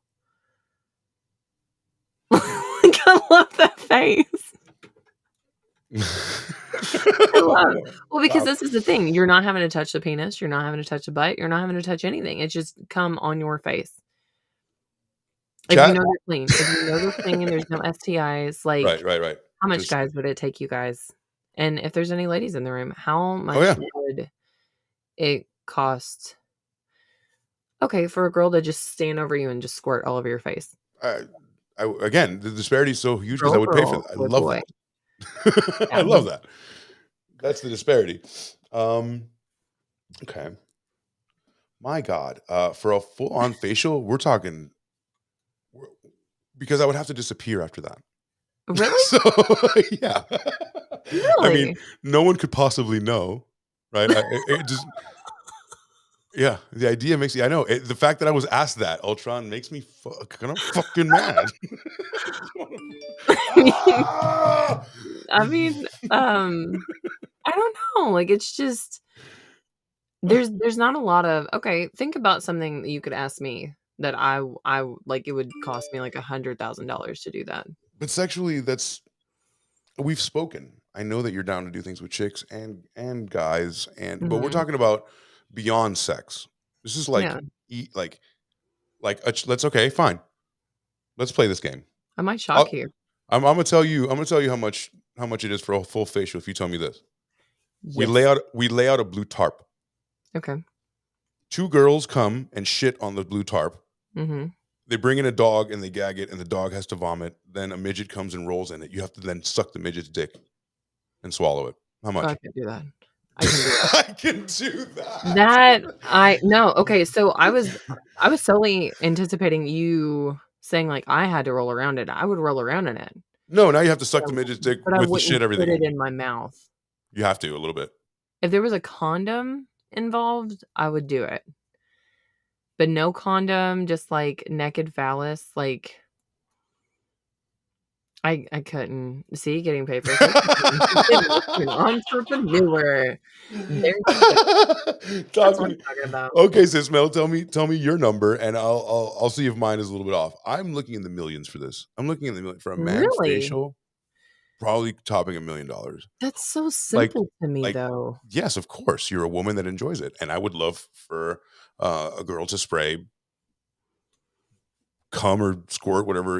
We all know it's pee with a little bit of cum, so just do it right in my face, right in my face. Mhm. As long as there could be a row, there could be 100 girls, and they can come and squirt in my face, each of them in succession, And you with wouldn't care. no, just hand me some water to drink in the middle, and then there'll be some compensation for that. But I mean, I'm not In the gonna. middle. It's not as much as a dude fucking just going. Ha, ha, ha, ha. First of all, how horrible! You never know when it's coming. Literally, Mhm. right? Yeah. Cleaning an uncircumcised penis with your tongue. How much, Donna? Oh, God. Well, Free. I've dated people with an uncircumcised penis, so, I mean, I feel like I've cleaned probably a couple in my day. But, like, knowing that it's dirty, I don't know, So like 2, 3,000 millions of people, like, I'll pay for a cool million. dead. That's small. I mean, hey, Okay, that's what I'm fine. saying. All right. You know what? Sure. Just a facial. Yeah, just a facial, like, it doesn't have to go anywhere. You don't like, you can close your mouth hole. You can just wipe it off. Oh God, Sploosh. I'm so mad that you fucking typed that. So upset at that. Uh, Sploosh. So yeah. You know what? Probably less than the. I don't know. I'd say about I don't know. 30K, and I'm with cis male about $1 million to swallow because I ain't doing that's ridiculous. yeah. I've smelled mine, and I'm like, I'm never gonna. There's All nothing that it makes me want to be like, I can't wait for that guy to come in my cereal. You yeah. know? No, that would be super easy to eat, honestly. I feel like having a shower now. You're welcome. Fuck a flat earther, how much? Cuánto. Do I have to listen and them talk about it? And will Yes, they that's listen yep. to me talk about it? They have to give you Because facts while you're doing it. They're like, fucking. Did you know the word? It's a dome. It's like that's bullshit. The sea just falls off the set. The space. It's so stupid. um I'd be dry as a bone if I was a chick getting fucked by a but flat that's earther. okay, honestly. Okay, if somebody did that to me though, my dom side would kick in and I'd probably grab them by the throat and throw them down and be like, you know what? You go fall off your fucking flat ass earth because I'm gonna just walk right off the fucking like Just keep on going I'm and keep on going, darling. gonna fuck you off the side of the world, bitch. Yeah, exactly. I would turn into some like dirty thing. I feel like having a shower. See, but that's what I think that's not fair because you always have like a coping mechanism, and you're like, you know what? I'll just chameleon myself into liking this, or you know what I'm saying? Or I'm Well, gonna for be me, like I waiting mean, for a guy to fucking finish on me, like, oh please God, no, please. You know? oh my god, you poor thing. They gotta eat some pineapple first. You know what? So like, yeah, no, that's probably a little too personal. So but pineapple, pineapple. you just roll it next to us. You're like, no, next.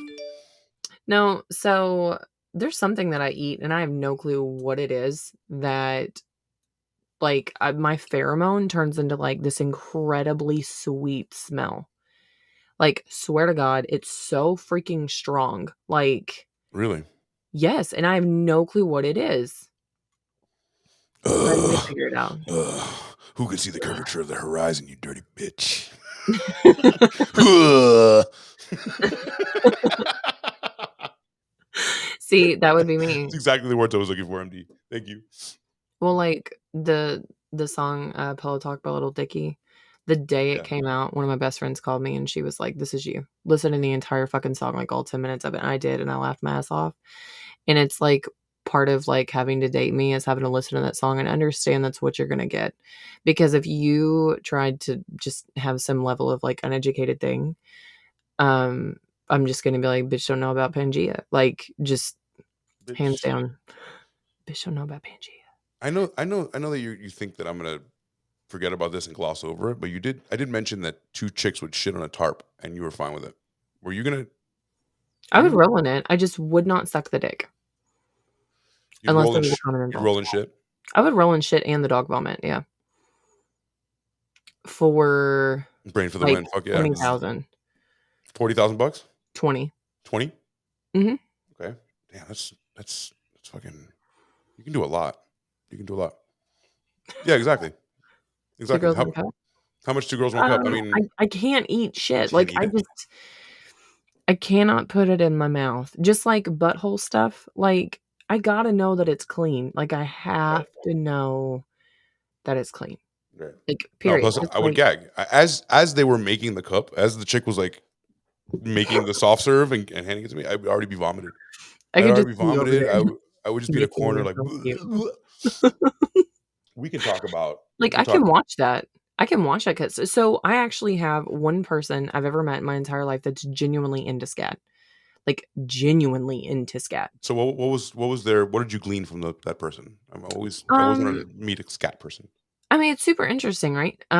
Because I like made a joke around them like I do most people, and they were like, "Yeah, like first time I actually realized I was into it."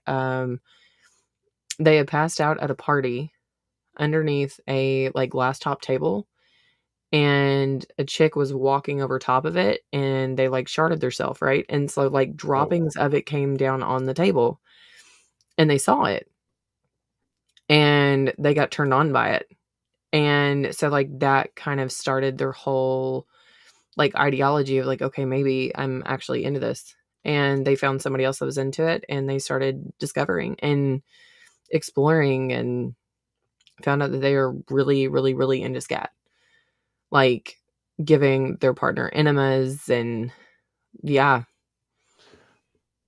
So I cannot. That is my, like, right, big no, is, like, poop. right, But it's because you can get so sick by it. right.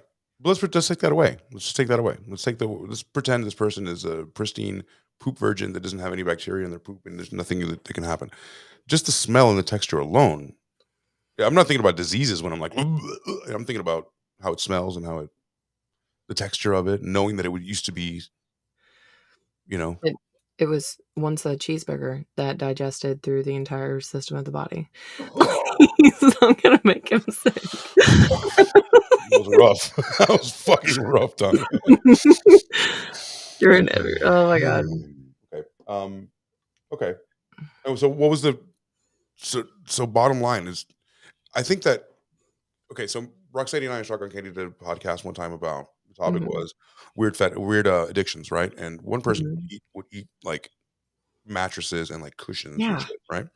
So the way that happened was I think there was a correct me if I'm wrong, Roxette, if you remember this, there was a car accident, and there was a piece like of the headrest, and she was in the back seat, and it was open, and she jolted forward, and she kind of ate a little bit of the foam, and she was like, "Say, this is delicious," you know. It's like there's always got to be some kind of a traumatic accident. Like some people Mhm. like to pretend they're furniture, right? Or you know, and that No, I and know that they do. I know it's a real thing. and that happened because she would sit on her like aunt's lap as a kid, and she would like I don't Mhm. know, for some reason, she nothing sexual, but she just really felt like she was part of it, and that having to sit on someone made her feel like she was for like, you know what I mean?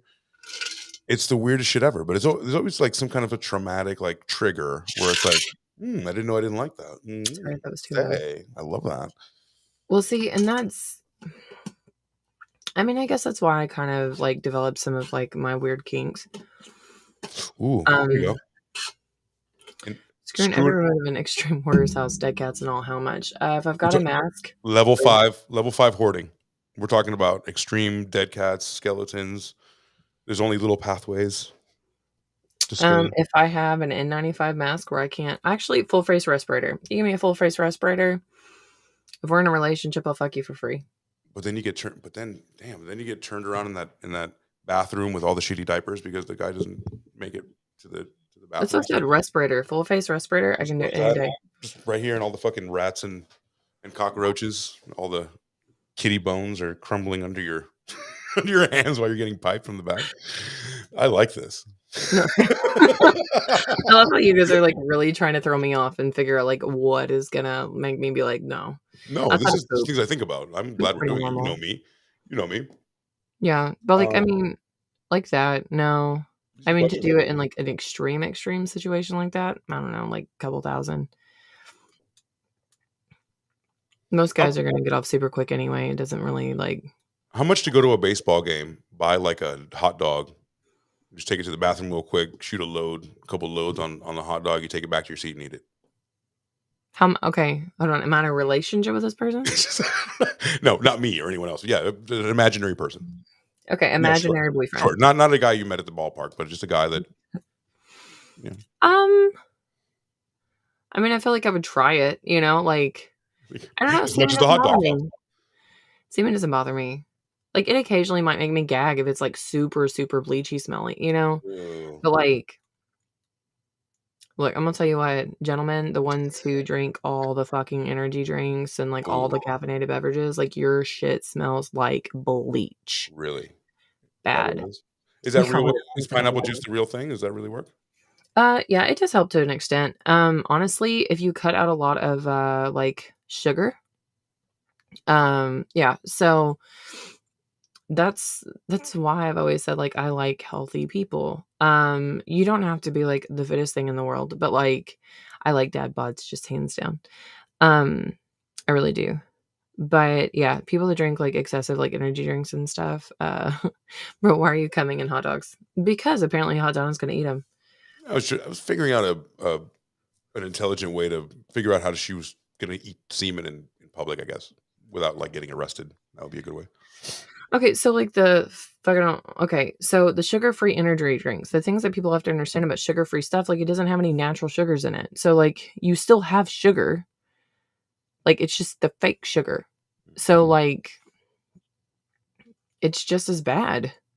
Like it's just as bad. If you want your like semen to smell great, it is like natural sugars. So like actually like an equal balance of like vegetables and fruit. But like actual like real natural simple sugars. Guys, we give not only are you laughing, we also give history, and you are also informed on what makes your cum taste good. So take her advice. You're welcome. Oh, come on. That's a bit much. Okay. How long has she been dead? Yeah. A couple minutes, maybe a day. Just until the rigor mortis starts setting in. I'm sure it'll make the pussy tight, though, right? Make the pussy real tight if it gets rigor mortis. Necrophilia would be like, I don't know. Like it's just the shell of a person. And like I couldn't do that to a body. Like that's just now there was a person in there, like a coma patient, I could do that. Oh yeah. hands down, coma patient. Consensual. Yes. Yes. Well, If I ever was in a coma, you are allowed to rape me and make my penis hard by any. Like, how do you get it? How do you get them going? You think? How do you make that hard enough to sit on? like a coma patient? Yeah. Well, I mean, it depends. Like, are they on drugs? Because, like, well, there's a lot of like opioid drugs actually make the dick harder and last longer. Don't do that though. Don't take my advice on that because opioids are really Allegedly. bad. Um, opioids are really bad. Outside of like medical necessity. Yeah, I don't want like people trying to like become addicts out here because they want hard dicks that last longer. They make other medicines specifically for that. Donna told me that oxys will make my dick hard. Yeah. Don't do it. Don't go buy street drugs. But no. Let's see, a coma patient. I mean, I don't know, like any typical way, like you could just Yeah. stick it in your mouth or just put like a shit ton of lube on it and just start playing with it. Like, You think you'll come to? Like, you think you like through the fuck through yeah. the coma, into the world. I promise you, a coma patient could come. Trust me on this. A coma Yeah. patient can come. Everyone, you heard it here first.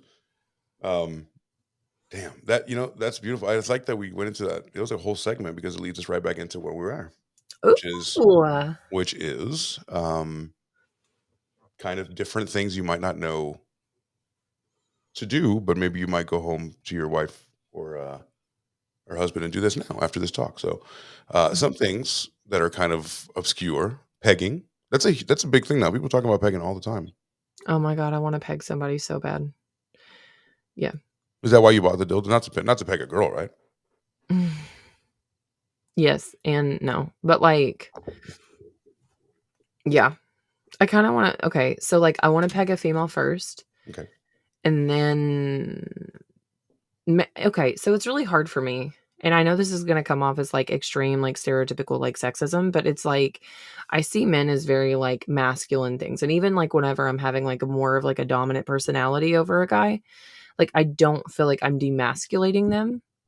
Okay. I feel like they're just giving me a certain level of vulnerability. And there's still a part in my head that is really hard to kind of switch that off with like a male, like me being able to peg a male and not look at them differently. And so to me, I feel like with me pegging a female, it gives me like a greater sense of like I am masculine, like fuck you. But like, Literally. yeah, literally. But like with a male, to me, it would be more like intimate and sensual. And I would really have to, because I wouldn't want it to be like a demasculating thing. I wouldn't. And that would also be a thing for me. Would be like, how are you going to look at me after that? After literally taking a dick. The thing that probably makes it a little better is that I've taken a dick from you, if we're in a Yeah. relationship, right? And that, but I would also be worried about you fucking, I don't know, telling people one day. Like you almost have that. Yup, exactly. I mean, you have to be like really comfortable Welcome. with it, because like I know people that are into pegging and, and that's where I'm trying to get like with it. Like I've always wanted to like have that relationship with somebody where like that's a thing where I can do that with them. But at the same time, like it's like I really just want to do it with a female partner. And it's strange to me because I've always said like I'm bisexual. But when it comes to a female, I'm definitely like the more masculine role. Like for sure. But when it comes to like a male interaction, I always want to be more fucking wrong study. Okay. The gladiators did. I mean, hell yeah. So it's like, but I need to have like that internal power struggle met, Right. like for myself before I would ever do something like that. Like I've fingered a dude and, like that to me isn't bad. And so it's like, if I can do that, it's more of like, okay, I am pleasing you. So I feel like if I'm with somebody that they get pure enjoyment out of it, then it would be a different experience for me. But if it's like with somebody, they're like, I've always wanted to know how this feels, but like they got uncomfortable. Like I feel like that would make me feel really uncomfortable with myself. Right. And I don't know. So when it comes to pegging, I really want to do it to a female. I mean, I understand that. So for me, right, the issue for me would be and I'm sure other kind of cis uh, males would feel the same way, right? Like heteronormative, right? You would have that over me. Like I have nothing that I would possibly say like, "Ha, she likes chicks." And sometimes, she's bisexual. Every guy would be like, "Sick, dude," like. And then, but me, it's like you would get into a fight, and suddenly you'd be like, "What, motherfucker? You want to tell everybody how I pegged you in your ass?" Yeah. You know what I'm saying? It's a little How you bit took different. my dick. It's a little bit different for us, and the level of trust is immense when it Well, comes to and that. I've given you something very special. but I feel like it also comes down to, like, a cultural thing too, because,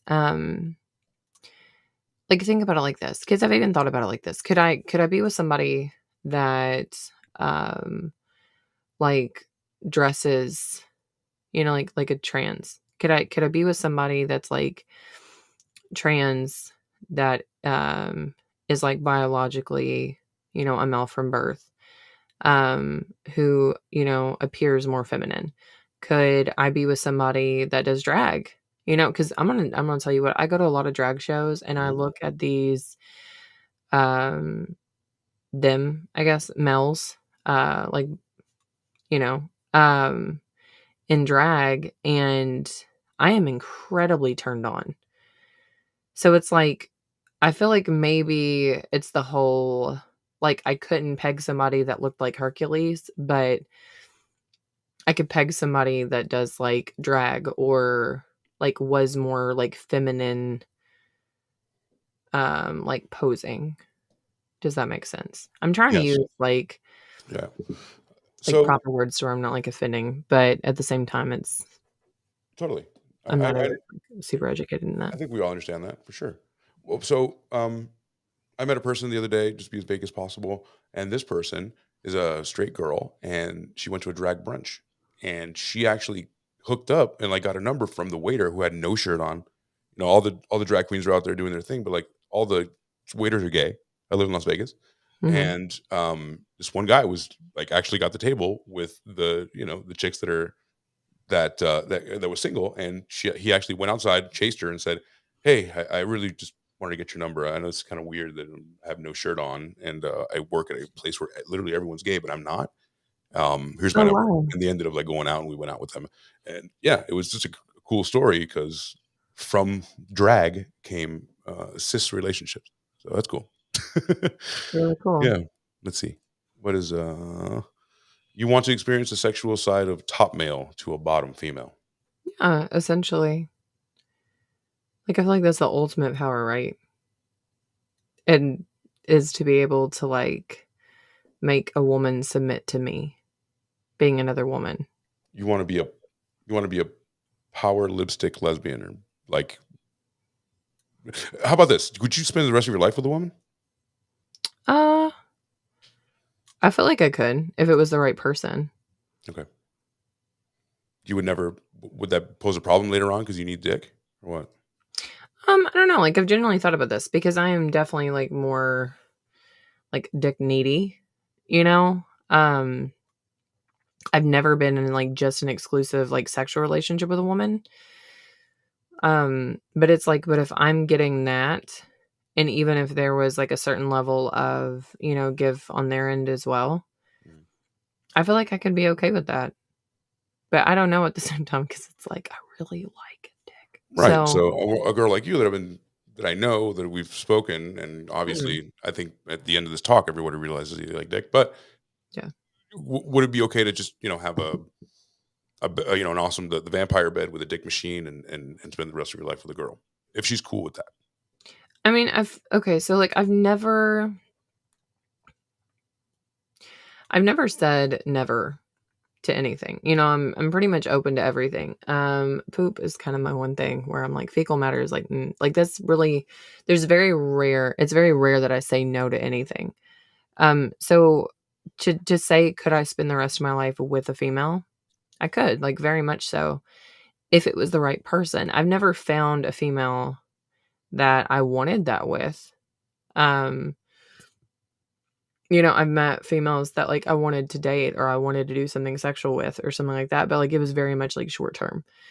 Um, and a lot of it has to do with, I love the way that men think.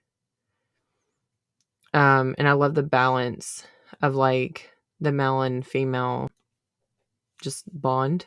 The dichotomy of the male and female, like how they work Yeah, together. like I really do enjoy it. But at the same time, it's like it's really just feminine and masculine energy, you know? And But with and me, I'm because a very like balanced, like feminine, masculine person. So I don't know. Like very masculine men that are also very like emotional, like emotionally available. Because to Mhm. me, and this is a stereotype to change. Because it should not be that just because a man is emotional that it makes him like more feminine. You know, that's definitely like a it's definitely a judgment that has existed due to like cultural and media and stuff like that. Just because of how like most men are portrayed. Just like if you notice a single like chick flick movie, Marvel, anime, the male is always taller, the female is always shorter, like to a certain degree. And it's like maybe that's where I've always had like my personal dichotomy of like the fact that, you know, I'm so tall. And it's like maybe that's why I've always been a masculine person. Um, do you think you because had I to? am like Do you think, masculine. did, did you have to like accept some of those roles because you were maybe that was a little reversed, right? When maybe guys were a little intimidated by you. Does that is that where you maybe took on a little bit more masculine energy, or did you always have it? Um, I've Like, always is it been the type because of of your person that like physicality, or is it? I guess what I'm asking is like because of your physicality, or do you think you were born with that masculine energy? You know. so I didn't really become like more of like a feminine person until I was like hyper feminine as a little girl. Um, I heartbeat. Look, yeah. Even when I cry, I have that big dig energy. So exactly. Um, but like when I was a little girl, you know, I was in ballet and tap and jazz and my hair was always done up and I always had makeup on and all this stuff. And then about the age of like 10 to 13, whenever I was becoming, you know, a young woman, Hmm. my mother would not let me wear makeup. She would not let me do like anything to my hair. Like hell, I barely brushed it. Like, and I was always like super tall and lanky. I didn't have any like curves or like the fact that I like somehow magically like popped out boobs and an ass and like big hips and a tiny waist. Like I don't even know how the hell that happened, honestly. It just magically existed. Just in time. Um yeah, just in time. I peaked in my 20s. But you know, I didn't really start finding myself like more feminine because it was like I always identified more with like masculinity because I'm also super tall. I'm almost 6'2". And so like in high school, whenever they would need somebody to like move like 50-pound bricks or, you know, throw hay bales or whatever, you know, they would literally be like, "Hey, you're the person for the job." And so I was always competing against these other females that were like 5'2" and could throw it, you know, maybe 2 feet. And I'm like chucking it like 30 feet. Right. And I've always been able to build like better muscle tone and like super easy. And it's, I don't know. So it's like one day I woke up like in my mid 20s and I was like, well, it was late 20s. And I was like, holy shit, like I do have this body. Like I have a very feminine body, you What you know, and gonna I'm do walking with it? around in sweatpants and blue jeans and t-shirts half the time. But how long And it's did your mom have that influence on you? I mean, once you turned a certain age, it was like, did you turn into like you're like, look at me, like you know what I mean? Like, how long did it take you to turn into more of an extrovert? um so I've always been like extroverted when it came to like conversations and things like that. You know, but it really took me being in my late 20s Gotcha. to really come out of my shell to the point to where I was like, well, and a lot of that comes down to like being raised so religious. Hmm. Um, you know, if anybody followed me in my stereo days, I talked a lot about how I got married really young due to like religious reasons predominantly, and how I saved myself for marriage. And, you know, I never cussed. I never said a cross word to my mom. Like, yeah, I was argumentative. I was a teenager, but like I never talked down to her like that. Like I would not refer to her. Like, even in my diary, I would not cuss. And I'm not trying to make this like, a personal diary of myself or a documentary about me. But I really hit like a super feminine state probably about like 27, 28. Now I'm like 33. And but it was like, pink was just so disgusting to me. Right. And now my room looks like it was, put together by Baby Spice. So, So it was a whole it was like a cultural shift. It wasn't even like yeah, you dress like girly now, and I mean, things are pink now. You don't mind. like, yeah, Gotcha. like Gotcha. I wear like a lot of lace and I'm more like feminine, but like I always add my own personal flair. Like my bed, it's like this tufted, like thick comforter that's like pale pink, and I've got a giant octopus and Nice. like all these pretty little frilly pillows, and then I have one right in the middle that says fuck in cursive. Like That's it's awesome. beautiful, but it's me. Um so it's just I feel like I finally started finding like myself Right. and where I was comfortable like in that balance of like femininity and masculinity. Because I've always been the person that has like all these just strange eclectic traits. I can weld, I can do carpentry better than most men that I know. And it literally just comes naturally. I pick up a lot of things naturally. But at the same time, it's like I've also been into like cross stitching and woodworking and like, but It's I, also has to do with your cultural like, region, like where you are, things like that. Like Mhm. it's not that some things are just like where You're I'm like from. That's awesome. See fucking murder. where I'm from, like nobody does that exactly. So I think that's a lot of region too. That's but I understand. Um yeah, I kind of just wanted to know like um where the lines are there because sometimes I've met girls that are into girls that they have to be a certain way. They can't be more masculine than me. I've also met beautiful girls that need a masculine woman. Like I'm talking about the cut off flannels with the and that's fantastic. But Mhm. cool for them. But what is that line? And sometimes when I meet someone like you who has maybe both sides of the equation a little bit, like can be a little open, what they could prefer because it's easy to say like, oh, well, I like everything, kind of, but Mhm. I know you prefer something, So I think everybody does, and a lot of people are just afraid to say what they prefer. So I'm I not saying you, but most I people. prefer driven goal. Okay, so men, respectful, goal driven, and honestly, if you have a relationship with like a mother or a mother figure, or like just some elder that's been in your life, for X amount of years, having respect for like that type of person, no matter how aggravating or, whatever they are. Um, it says a lot about a person, how they treat other people that they are really close to, like people almost like you're like morally obligated to. Um, so that's like a big thing for me for males. Um, but also I like even though I'm the type of person, I'm super ambitious. I want to go for everything. Like if I set a financial goal, I'm going to hit it. And so I like somebody with that same level of energy. Um, but when it comes to a female, like I want that same level of energy, but I am into like the super like pretty high maintenance, but like natural. I love natural bodies. Give me stretch marks, give me, just all of that. I love natural.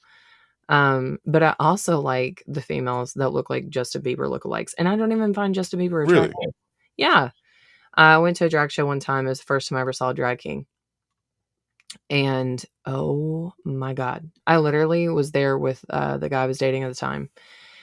And he got jealous because I was just hardcore, just staring at this person. And of course, they walked up to me afterwards and we started talking, and they could tell I was super into him. But I like lesbians who are taller than me or bisexual women who are taller than me. Jiggles, wiggles, and scars. I love my ladies like That's a my good shit. novel. There you go. Make Yeah. it jiggle. Oh yeah. I got to grab onto something. I'm Cuban. Okay, so like, what's your thing? My thing. Mhm. I think that you kind of nailed it. Jiggles, wiggles, scars, bullet holes, C-sections. I'm into it. No, It's like C-sections cut. it's more of it's sassiness. You know, we can't lie. I'm a boobs guy because I like the Mhm. whole presentation of this right here. So there's a nice shelf, right? It doesn't have to be like huge, but as long as there's something, and it's presented well, right? And hair uh, totally frames the face. I'm big into smiles and eyes, right? So it's that I can work with anything else. I can work with a little bit extra weight. I can work with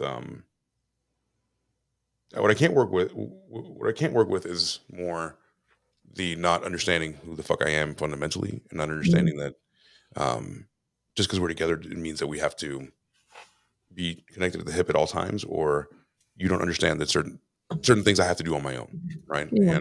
And I don't expect you to be excited about it, and that's totally fine.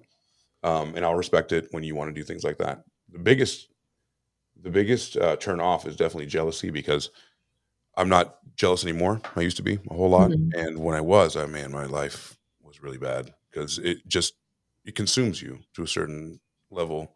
And if women just, I'm sorry, if men just knew, you know, that looking jealous and looking that desperate, and that's the biggest turn off for a girl ever. And you want to see you want to see a dry puss, make a big stink, or make her fucking, like, where have you been? Worrying about every little thing. You know, the most sexiest thing is being able to go out and say, just go ahead. You need some money. You want to go on a trip? Sure. Let me know where you're going to be. Mhm. No disrespect, of course. I'm not telling you to go do whatever you want, but at the same time, the level of trust is awesome. And that's sexy to me. You know, now No, or before I I would had give the same. Oh, sorry. I was just gonna say I would give that same advice to women. just don't be. It's gross. It's gross and like it's not fun, and nobody likes to be in that relationship. And there's never gonna. It's like, ugh. I've seen it. I've come in the room and it's like, ugh. Nobody wants to feel like Yeah. that. That is the worst feeling in the world for a man. It's so emasculating, and it makes you feel like you can't do anything right. And it's Mhm. by that time it's really far gone. You have to almost Well, start. and I know something that I could hit on there is the fact that, like, and by the time you get, like, to our age, right, we've seen things, we've been through things, there's so many, like, traumas that exist, and the biggest thing to me is even if you are having or thinking some level of jealousy, like, it's just mistrust that you have because of other relationships that you've been in, like, there's been some level of trauma that has existed, and if you can take that and be honest with your partner and be like, "Hey, look, I'm feeling like this, I trust you." Like, I do. I trust you, but this is affecting me because of something that I've been through, but I just need to get it out or I'm gonna be resentful or I'm going to explode over something and it shouldn't be this severe. And that to me opens up a whole nother level of like communication that needs to exist for a healthy relationship Totally. because I definitely feel like you can heal with someone. Like, I feel like you have to do a lot of that healing on your own, sure. But like, there's some things that no matter what level of therapy you go through or self-work you go through, you're not going to be able to face it until you are dead in front of it. Experiencing it firsthand with a new partner. And that is also probably one of the most attractive things is somebody that can accurately communicate. And even if if they have that moment where they're like, they mess up or they're not being fully understanding, like coming back and just being like, look, like, I did this and I'm sorry, I could have handled that better. Right. Like, that is just so beautiful, and I know we have gotten off of erotica, and I love this about us. Yeah. No. And Um, we're actually we're going to come to. We have about 20 minutes left on what we literally set aside for time. Is that good for you? yeah, we can do Cool. 20 minutes. Awesome. So I'm glad we did too. And I knew that was going to happen just because we have more to talk about other than just nasty, freaky sex toys and shit like that. But it's a great jump off. And eventually, you get into the more hard hitting stuff. But it's It's fun because Yeah. people need to know this as well. It's a part of it. After the sex and after the coming and all that shit, guess what happens? You got to talk to them. Emotional. You got to talk to you. You gotta talk to You can't them. just you have to actually be in a relationship after that if you want. If you're just in a big fat orgy, sweet. Just grab your keys. Make sure to wash your ass and get out of there. Well, and the thing that I heard this the other day, and it kind of like really hit home with me. It says that a woman after sex has such an insane amount of dopamine that releases. It is actually impossible for her not to be emotionally connected to the partner. Whereas a man, whenever they have such a low dose of dopamine that actually, I'm just pillow talking with a bitch. Just pillow talking with a bitch, yo. That's part of a little dicky. Anyway, that's it. I'm just That's what I'm saying. After that, I wasn't kidding. I said it in a funny way, but like after you have sex, that's like a huge part of it, but that's not all of it. And you learn that after you get these grays, that silver fox going on. If you really don't like each other, man, and you get to that point and you have nothing to talk about, nothing stimulates. I mean, it's probably time to assess the situation. It should be seamless right after sex. It should be like we are laughing and having a good time, Or like, hey, you wanna turn on Jeopardy? Yeah, I'll fucking beat you at it and just be like a trivia whore. That's I'm also a trivia whore. Oh my god! Those need to get fucked by trivia too. So yeah, see, that's my spouse. He is like we spend time playing trivia games together. Mhm. And there was one night I'd wholeheartedly anticipated us like sleeping together, right? And instead, we stayed up for 3 hours playing trivia games until we literally just passed out asleep on each other. And I woke up the next morning so happy. That's awesome. Because it was like, that was so much more of like a dopamine feed than that. Oh, yeah. So to finish, so women after sex become so emotionally attached because of the high level of dopamine. Males predominantly do not become attached. Yep. It's more equivalent of them like eating their favorite meal. They're like, oh, I'm craving Chinese food. They get a little bit of Chinese food in their system and they're good for a little bit. We're good. Yeah. It's Whereas called women, post-nut clarity. We need more. Speaking of, I really want to go get Chinese food now, and they're all closed and way too far away from me. Category history for a blowjob. History of a blowjob, Trebek. It's called pegging. It's called pegging. It's called pegging, Alex Trebek. Pegging. So deep with Donna. Let's finish up with this page, just because you pulled up pegging. Upon this, and I think it's going to take us right. Attachment. Yeah, it's good. I'm glad we did that because for sure, that's important too. We're not just sex bots. We actually have feelings. Beep we boop. Do. Beep boop. I want to have sex. So, what do we have? So we talked about pegging. There's analingus, which is we talked about the cereal oral sex, right? We did that, right? So I think we're down to ball busting. Okay. If we don't, do you know what ball busting is? I mean, I can read it, but yeah, that's like extreme like pressure to the ball sack area, right? People pay good ass money to get their balls squashed by a 9-inch stiletto heel. I was about to say, you want to? I have stiletto heels. No. Oh God, hold on. Sorry, I hit the space bar for some fucking. I would do that. You would do that. I mean, I know. I mean, ruptured. We've talked about tarps already. Oh, well, blood though. Like that's just blood is coming, and there's gonna be blood out of the urethra too. It's disgusting. Do you know that if you blow into a penis, you can actually create a foreign air pocket to form inside of the like testicle wall or something, and it creates instant like pain that is supposed to be equivalent to actually giving birth. Is that right? And it does not go away until you have emergency surgery. Wow. So, ladies and gentlemen, if you have a hole in your mouth, don't blow in it.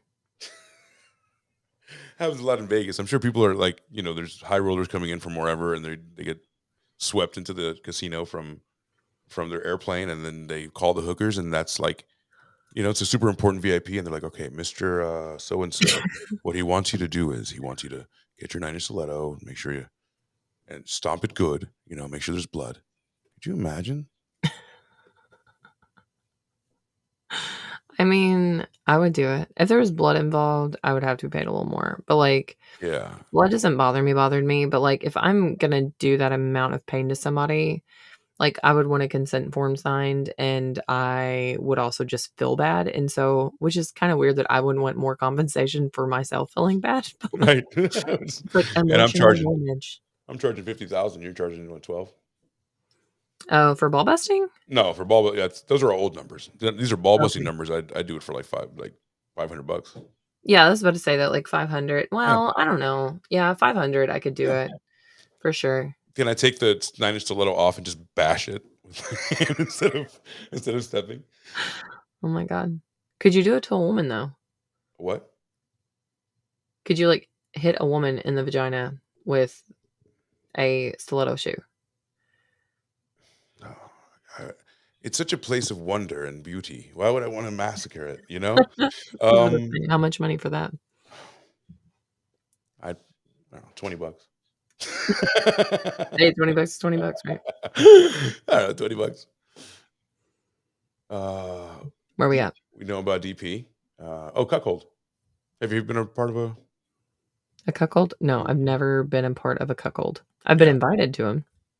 as the person that watch well, of course, right? Because your husband wouldn't be a part of it, you would be doing it for a couple?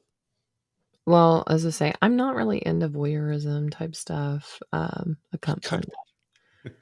I actually I've told many people I would cunt punch them. So it's actually pretty funny. What in the hell is this? Is this the electrostimulation? Oh, I've seen one of these devices. Sorry, I know I'm like getting a hold of No, it's myself. fine. Pick which one you like. I thought it was E-stim. the little water pick they put in your mouth at the dentist office. Right. That's where they got it from. Like, Yeah. you know what? We can make this a sex thing. Yeah, we can make it electric. You know It's what? You know what? electric. You know what girls need? Electricity in their pussy. Yeah. I think it would actually kind of feel good. I feel like you would have Personally. to be the person like is into like hot wax. Is it like a little Tesla coil that like has the electroshock like to the clitoris? It just goes. I don't know. I have seen them turn on. I watched them in like a documentary the other day. By now. The Electrosex Twilight High Frequency Violet Wand Kit. 4 unique glass electrodes that install easily in the electrical base. Incredibly easy to use for your unique sensual play for all experience levels. Isn't that wonderful? Fisting. They have Okay. several. They have several. The original Tazapper, To Zapper. Kink Lab, Neon Wand. Nice. These are things, guys. I got 'em Are you seen. kidding me? That's awesome. I've learned so much with you. There you go. Yeah. Fist. Oh. Okay. So I actually know somebody that's super into fisting, and I think it is so strange. Like, I want my girl to stay put for as long as humanly possible. So it's like, I can't get behind fisting. And honestly, there's no amount of money that I would allow like somebody Oh. to pay me to fist me. I've seen that, and I asked the same. I've been wanting to speak to a girl that has an experience with it, just because I want to know. It can happen from one day to the next. It has to be like opened after a long time, because 2 fists is like my organs are inside of me there. It's beyond So me. I have no words for this.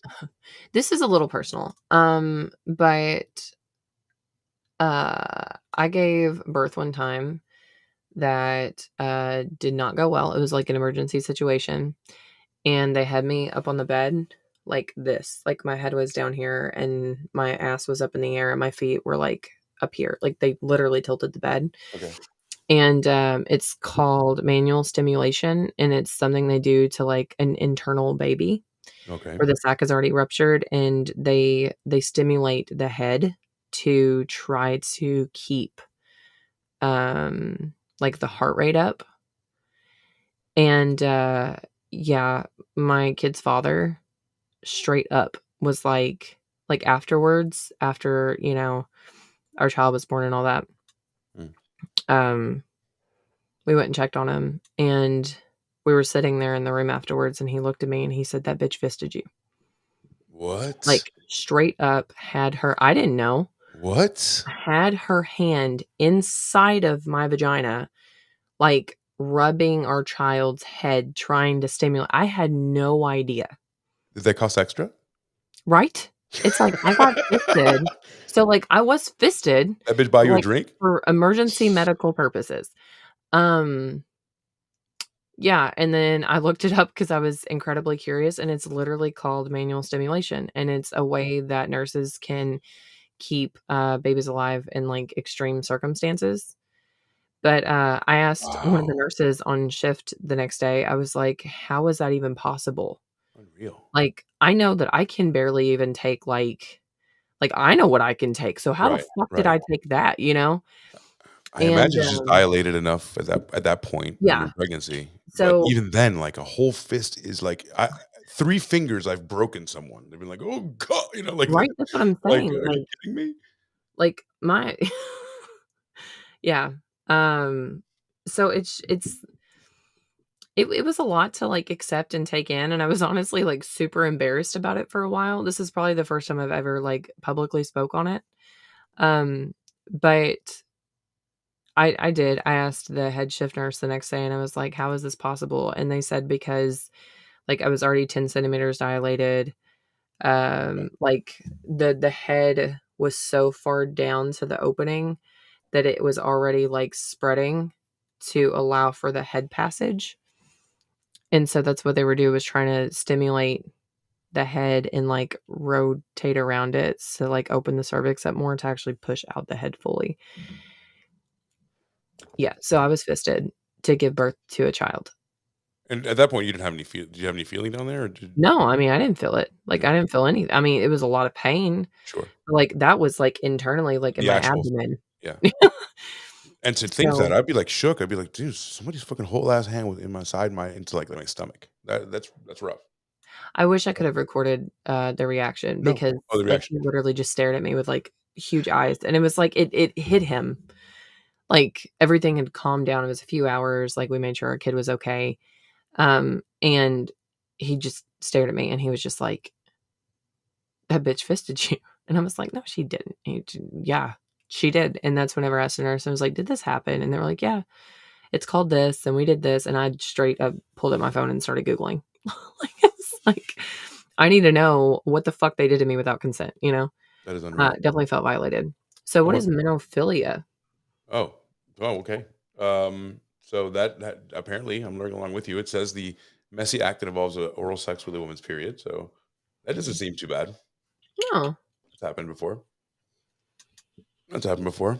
What's the let's see if Kin? tickling, Kin? it's alright. Forced orgasm seems interesting. Mm. An offshoot of consensual non-consent, where this is one partner gets off over and over again beyond the point of when it starts to feel super sensitive in the hands of their more dominant partner, because after one or two more times, it's even the most multi-orgasmic person might succumb to oversensitivity. It's often mixed with BDSM and power play. Okay, so there Forced you go. orgasms are probably one of my favorite things in the world. It's so sensitive, right? It's like I've, I've seen it where it's like, I stop love touching them. me, get away from me. I'm gonna die, right? Yeah, but it's like you have to, like, push through it. Pegging. All Yeah. about it. All about it. Are you Mhm. also That's my thing. wanting to peg? Wanting to peg. It seems like it's exploded lately. Like, this is always a thing, but it never had like a word where it's I like feel like people it's I feel in the like predators culture. are just coming out. Yeah, I think it's just the culture change, you know, we're watching it shift in front of our eyes literally, Mhm. with there being, you know, so many different things that are being popular now. Like, you know, there's OnlyFans and there's different other, networks Right, where it's exactly. not as taboo. That's right. I mean, think that things are really, really opening up when it comes to that. But at the same time, there's voices on, like we said earlier, voices on every side where it feels almost super repressed, like we're back in some weird time and we went like circular, or some at times it's like, oh, you can do anything. It's so free, but I think we're at a crossroads here where it's also the division that we're at, where people just don't feel like they know their neighbor or understand them. Well, I feel Um, like it doesn't shouldn't matter if I whatever you want to use in your bedroom, that's totally fine. exactly. Well, and it really comes down to, you know, like, just not being overly, judgmental, and, you know, it's none of your business. You know, like, genuinely, it's not somebody's business what I do. Even if I wanna put it on social media, that doesn't make it their business. it means that I'm, like trying to put something out there, or you're trying to put something out there, or whoever the hell is doing it is trying to just put something out there. Right. Maybe they're overcoming, self-consciousness, but it's just like, consent. Like somebody thinking that, oh, because she dresses like this, she must be a whore. Or, a guy that say always wears like a hoodie and sweatpants, like, oh, he must be self-conscious. Like, Right. it's maybe he just likes to be comfortable. Maybe she went through something incredibly traumatic and now she just wants to feel free.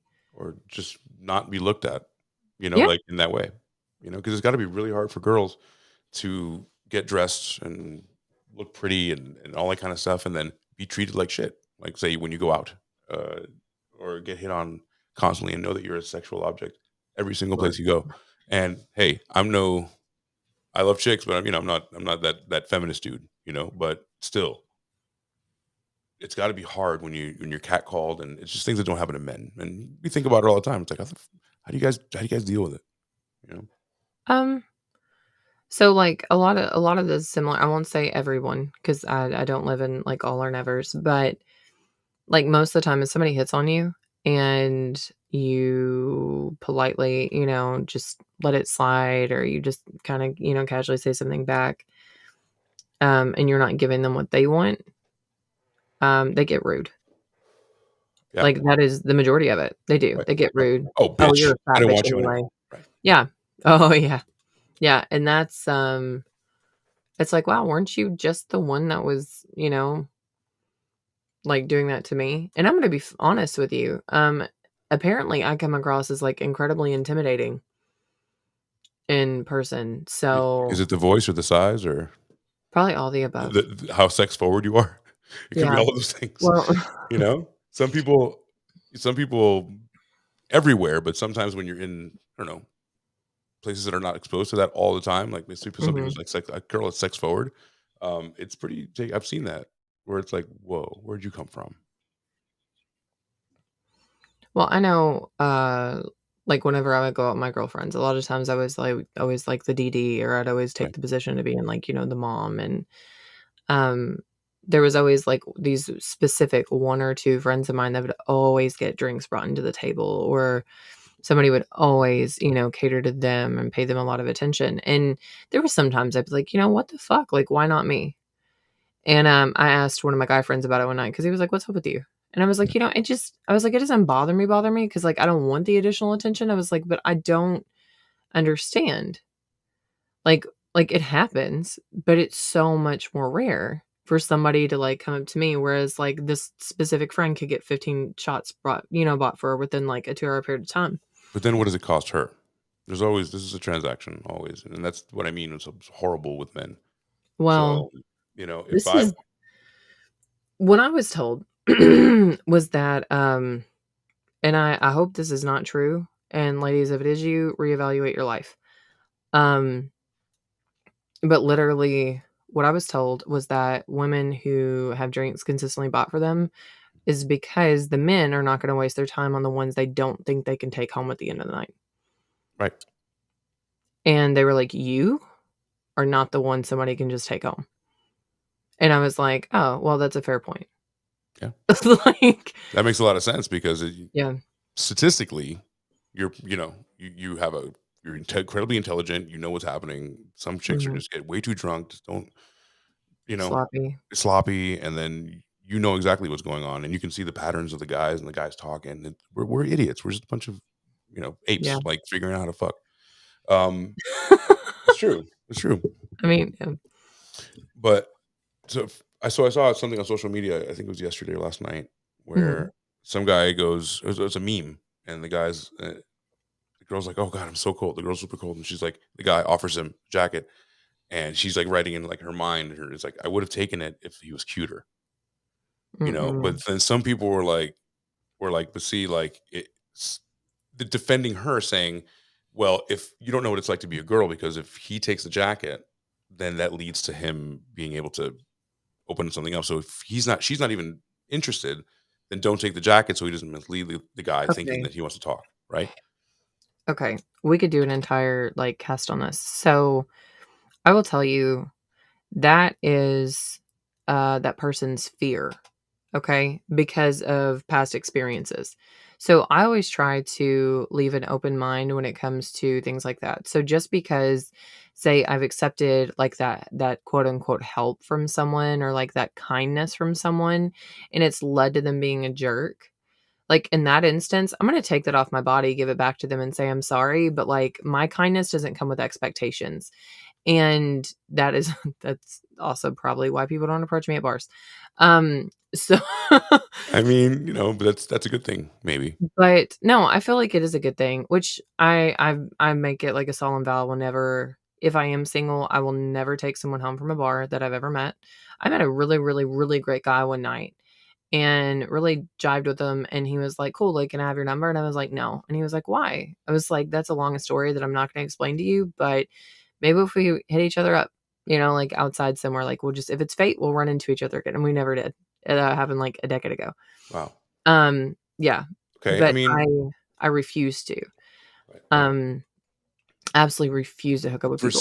for that some we know. for some girls nowadays, I guess, or maybe I don't know, maybe it was a long time coming where this is something that girls figured out between themselves. Is like, hey, it's you'd rather be cold. I get it. Like, sister, just be Mhm. cold. Don't open that door because if he's not something that you ultimately want to talk to at all, because he's not your type. And then people are saying, well, what if he becomes your type because he's really cool and maybe he's the guy of your dreams? But like, well, we're saying physically, I don't like the guy. There's no way I could be with this person. I don't want to date him in any scenario. That frustrates me. Therefore, I'm gonna be cold. So I kind of see both sides, but it's kind of a bitchy way to go. But the guys just ultimately what the guy's doing is just giving the jacket because the girl's cold. But also, we want to fuck them. Well, okay. Well, to be fair, I've established this with most of my guy friends at this point. Like it's not like if I just walked up to them and was like, "Hey, let's have sex," they would be like, "No, like what the fuck is going on with you?" Because they know me. But like, But two more if, sentences after that, you say, "Yeah, but I feel kind of horny, and I've always wanted to, and I promise you, there might be a chance." yeah, With exactly. I'm So telling you, like, so I feel like there would be some hesitation because they'd be like, "What's the catch?" right? But Are there? like, Am I on fucking for punk right sure, now? Right. exactly. Your husband's But coming out of that room, isn't he? but like, you know, but the how do I put that? I would take the jacket, whether a friend or a beau or whatever. I would take the jacket because, I've had more good experiences with people in doing things like that for me. But I've also taken off my hoodie and handed it to other guys, and been like, hey, like you're cold, Sure. like take this. And it's to me, it's a kind gesture. But I think it also says a lot about like how I was raised and maybe the influences that I've allowed to bother me and not bother me, like the things that I've grown from and the things that I Mhm. haven't. Right.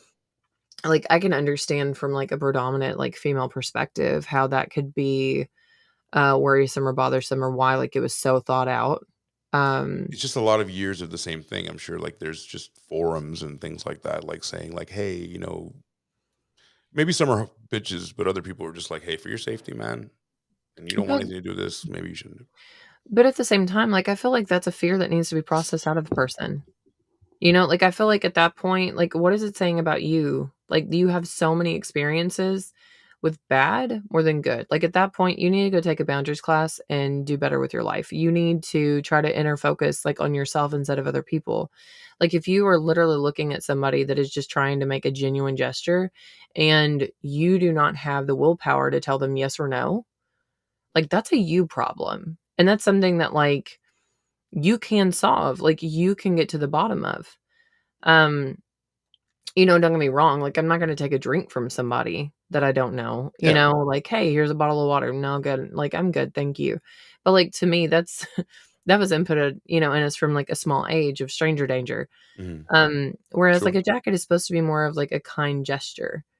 I feel like the person's treating it as, like, they're accepting a date instead of just a kind gesture, you know? So that kinda bothers me a little bit. Yeah. Yeah. That was a cool thing to check out the thread on that, and that's why I love social media and scrolling sometimes because you get to see a lot of different perspectives on sex, on relationships, the girl's perspective. Girls saying, "Hey, In the beginning, you look like a dick. Like, man, why would you do that? But at the same time, when you see the girl's side, you're like, oh, okay, Mhm. I kind of get that because not everybody's like me. Not everybody's going to be like, hi, my name is AC, and I'd like to meet you. Can I buy you a drink? If you and you said no, I'd be like, great, have an awesome night. Other people want to wear your skin as a trophy. You know, Yeah. I'm the best case scenario you're going to meet. But Other you people, also you know, but you don't know somebody's true intentions until you give them the opportunity, right? and some people are really good at hiding that intention. Trust me, I've had my fair share. I bet. Well, Um, that's another thing. Men see a girl like you who's sex forward, hypersexual, of not afraid to be who they are, beautiful and all that, and then Thank they you. think that on like immediately they're gonna think I can touch her, right? Or I can like approach you. I can talk to you differently. You don't need to be like courted like a normal girl. You know what I'm saying? Like I know because I've always been boisterous and say whatever, so people think that they can fuck people. Chicks come up and touch my they used to just come up and touch my beard. I'm like, what the fuck are you doing? You know what I mean? Like put Mhm. off like just because I talk a certain way or I'm a little bit different than what you think you've heard before. It doesn't mean that you can touch me or you know what I'm saying? Exactly. Do you get that? Like people just like you're like whoa, People don't touch me. Like, that's what I'm saying. Like, I really feel like maybe that dominance, like, kind of outshines. Um, I don't know. I kind of be interested now. Like, I want to take a census of people that have hung around yeah, me. yeah, Um, but I definitely have like more of a domineering personality. And so, but I'm also like lighthearted and smiley and happy, yep. and so I don't know. Maybe I just give off like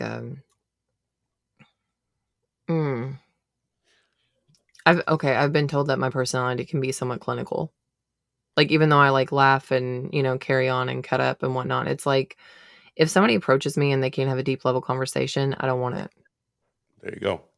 There you go. Like, I do not want it, even, like, casually. Like, if I'm sitting there and I'm just, like, eyeballing a friend of mine and I'm just trying to, like, keep an eye on them, and somebody walks up to me and just, "Hey, how's it going?"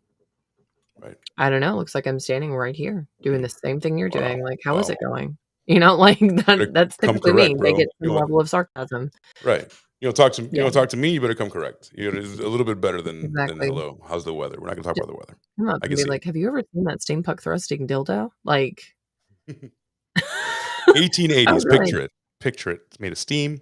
It's got a bike chain on it. It's gonna fuck the shit out of you. It's got a fucking 8-inch red studded dildo on it where you're gonna you're gonna love it. Honestly, if a stranger came up to me and, like, addressed me like that, I would giggle and I would talk to them. So two ways that can go. You have the balls to do both. One, you're gonna call the cops on me and smack me and be like, I was just assaulted, or you're gonna meet your dream person, which is, Mhm. you know, the latter. I'm very much that way. Well, just like, one of my long-term relationships, we literally got together because I was at a Halloween party, and oh god, I made my own costume. I was so proud of this thing. I was like a sexy Marie Antoinette. I kept a British accent the entire night. Oh, It was amazing. I had this blonde stripper wig on that it was, like, down and, like, all sexy and shit. I looked like a new age Marie Antoinette. It was mhm, gorgeous. mhm. But underneath at the time, I had jet black hair with a bright red peekaboo Wow. underneath, and I had long hair. It was awesome. It was the tits. And, but anyway, I called all these people and invited them over to my friend's house. We were having a big party, and, I couldn't drink because I had to go to work the next morning, like, super early. And I told my friend, like, "Hey, I'll suffer through, like, only getting, like, 3 hours of sleep. I'll watch you. We'll go back to my place. We'll sleep it off. But I gotta get up and go to work at 4 o'clock in the morning. So, like, I gotta be responsible, whatever." So, this other person shows up, and he is also not drinking. He's the only other person not drinking or partaking in something that's going on there. And we sit down and we're just talking, and he was, like, a really interesting person to talk to. And we started talking about what we do for work, and he tells me he's a tattoo artist, and I'm like, "Oh, yeah." I was like, "Well, here." And so I go to the kitchen drawer of this person's house and go get, a Sharpie. Mhm. And I was like, "Don't do anything too crazy." I was like, "But here." I was like, "Have my forearm." And so I lay my forearm on his leg, and the whole time I'm just talking and talking, and he's, engaging and whatever. And my alarm went off, and I went and gathered my friend up, and I went in the other room and like I changed clothes and Mhm. I came out. My hair was down, like I was dressed in Right. like shorts and a t-shirt. And I came walking out of the bathroom, and this guy was like, "Who the fuck are you? Like, where'd you come from?" And I looked at him and I was like, "I don't know. Where the fuck did I come from? I'm pretty sure I just came from that way." And he was like, "Wow, you gotta be a smart ass." And I was like, "Oh, really, do? I'm pretty sure I can be whatever the fuck I want to be." Yeah. And Blew his mind. yeah, he was like, "Holy shit, that was you?" And I was I'm like, "Yeah, I done yeah, that met was the me." devil. Yeah, and he was like, "Your hair is badass." And I was like, "Cool, thanks." And he was like, "Do you see that tattoo yet?" And I was like, "No, I actually haven't looked." Like, I completely forgot he had drawn on me. And I looked down, and it was a giant penis. Oh, Giant fuck. penis on my arm, like hair, everything, like super detailed giant penis in Sharpie. And I had to go to work the next day, and it was like still really hot outside. Predominantly on your fucking arm. Like literally wrist to elbow, just giant dick. Fuck yeah. And the same day, like 2 weeks later, that I went back to that friend's house and was like, "Hey, who was that guy?" You know, like I could not stop thinking about him. And I was like, "Who the fuck was he?" And they were like, "Oh, he's so and so's roommate. Actually, he came by here a couple days ago wanting your number, and we told him no." Oh And I was shit. like, "Oh yeah." So God I got damn it. his number, and that's how we started talking. And we were together for 8 years and had 2 kids. Oh shit. Okay, so Mhm. that was an Yeah, origin story of your ex. yeah. That's the Okay. origin story of my baby daddy. It's It, pretty badass it's though. literally what he prefers to be called to, and we're literally best friends now. Like we're not together anymore. We couldn't be together. Like that's a whole nother story in itself. But Yeah, that's we're gonna do a 5-parter. a five-parter Start off with a lot of heavy sex talk and looking at things, and then pivot off into relationships. into relationships. How to But keep no, this person you just fucked. right. But you know, it's just one of those situations. We're better off as friends. But yeah. So see, there you go. I kind of tied erotica into that. He drew a giant penis on my arm. Yeah, and he also Trying to probably had seduce pretty me. good sex, What? right? Yeah, you also probably had pretty good sex with the guy too, right? I mean, it wasn't bad. I won't Okay, like yeah, it wasn't bad. It was enough for, I guess, to keep me around for 8 years, but it wasn't enough to, like, and a make me couple kids. enjoy as crazy. I got you. So, yeah, Okay. Well, just enough. You did just enough, bud. Thanks for your just enough. service. Mhm. Well, I think that's our time for tonight. But we went over because we have a lot to talk about. I told you. What did I tell Really you? We do. had 4,000 hours of content. Really do, I swear to God, people. We went Come through back, two, we'll like 3 actually pages. I think we went through yeah. of the 19. So, but yeah, we can do this again. We can talk about this in several parts, and I want to continue because we didn't even get to Rome. We didn't even get There's still Rome or the 50s or, like, all repression the or the pinup religion. girls or, Yep. like, the ooh, guys, we've got some spicy videos for you. Yeah. So down there on the scroll bar, if you are watching live or if you're watching 5 years in the future, Hot Donna is available at that IG right there. If you want to take a look at that, right? And then is that anywhere else you can check her out? Lord, you can literally check me out anywhere at X. Yeah, it's literally how to find me anywhere. Just the Cool. letter Yeah, X, Hot Donna X. I figured. Guys, thank you for being here. It was really nice to meet you, Ultron. Without you, man, I was in stitches. Thank you so much for all those incredible comments and cease to know and Big Mixoplex. What's going on? I see you guys. I see everyone. Thank you for the voice messages. And like I said, this along with my friend Mixoplex, we'll do a couple parts of different types of religion. Hot Donna is our sex person.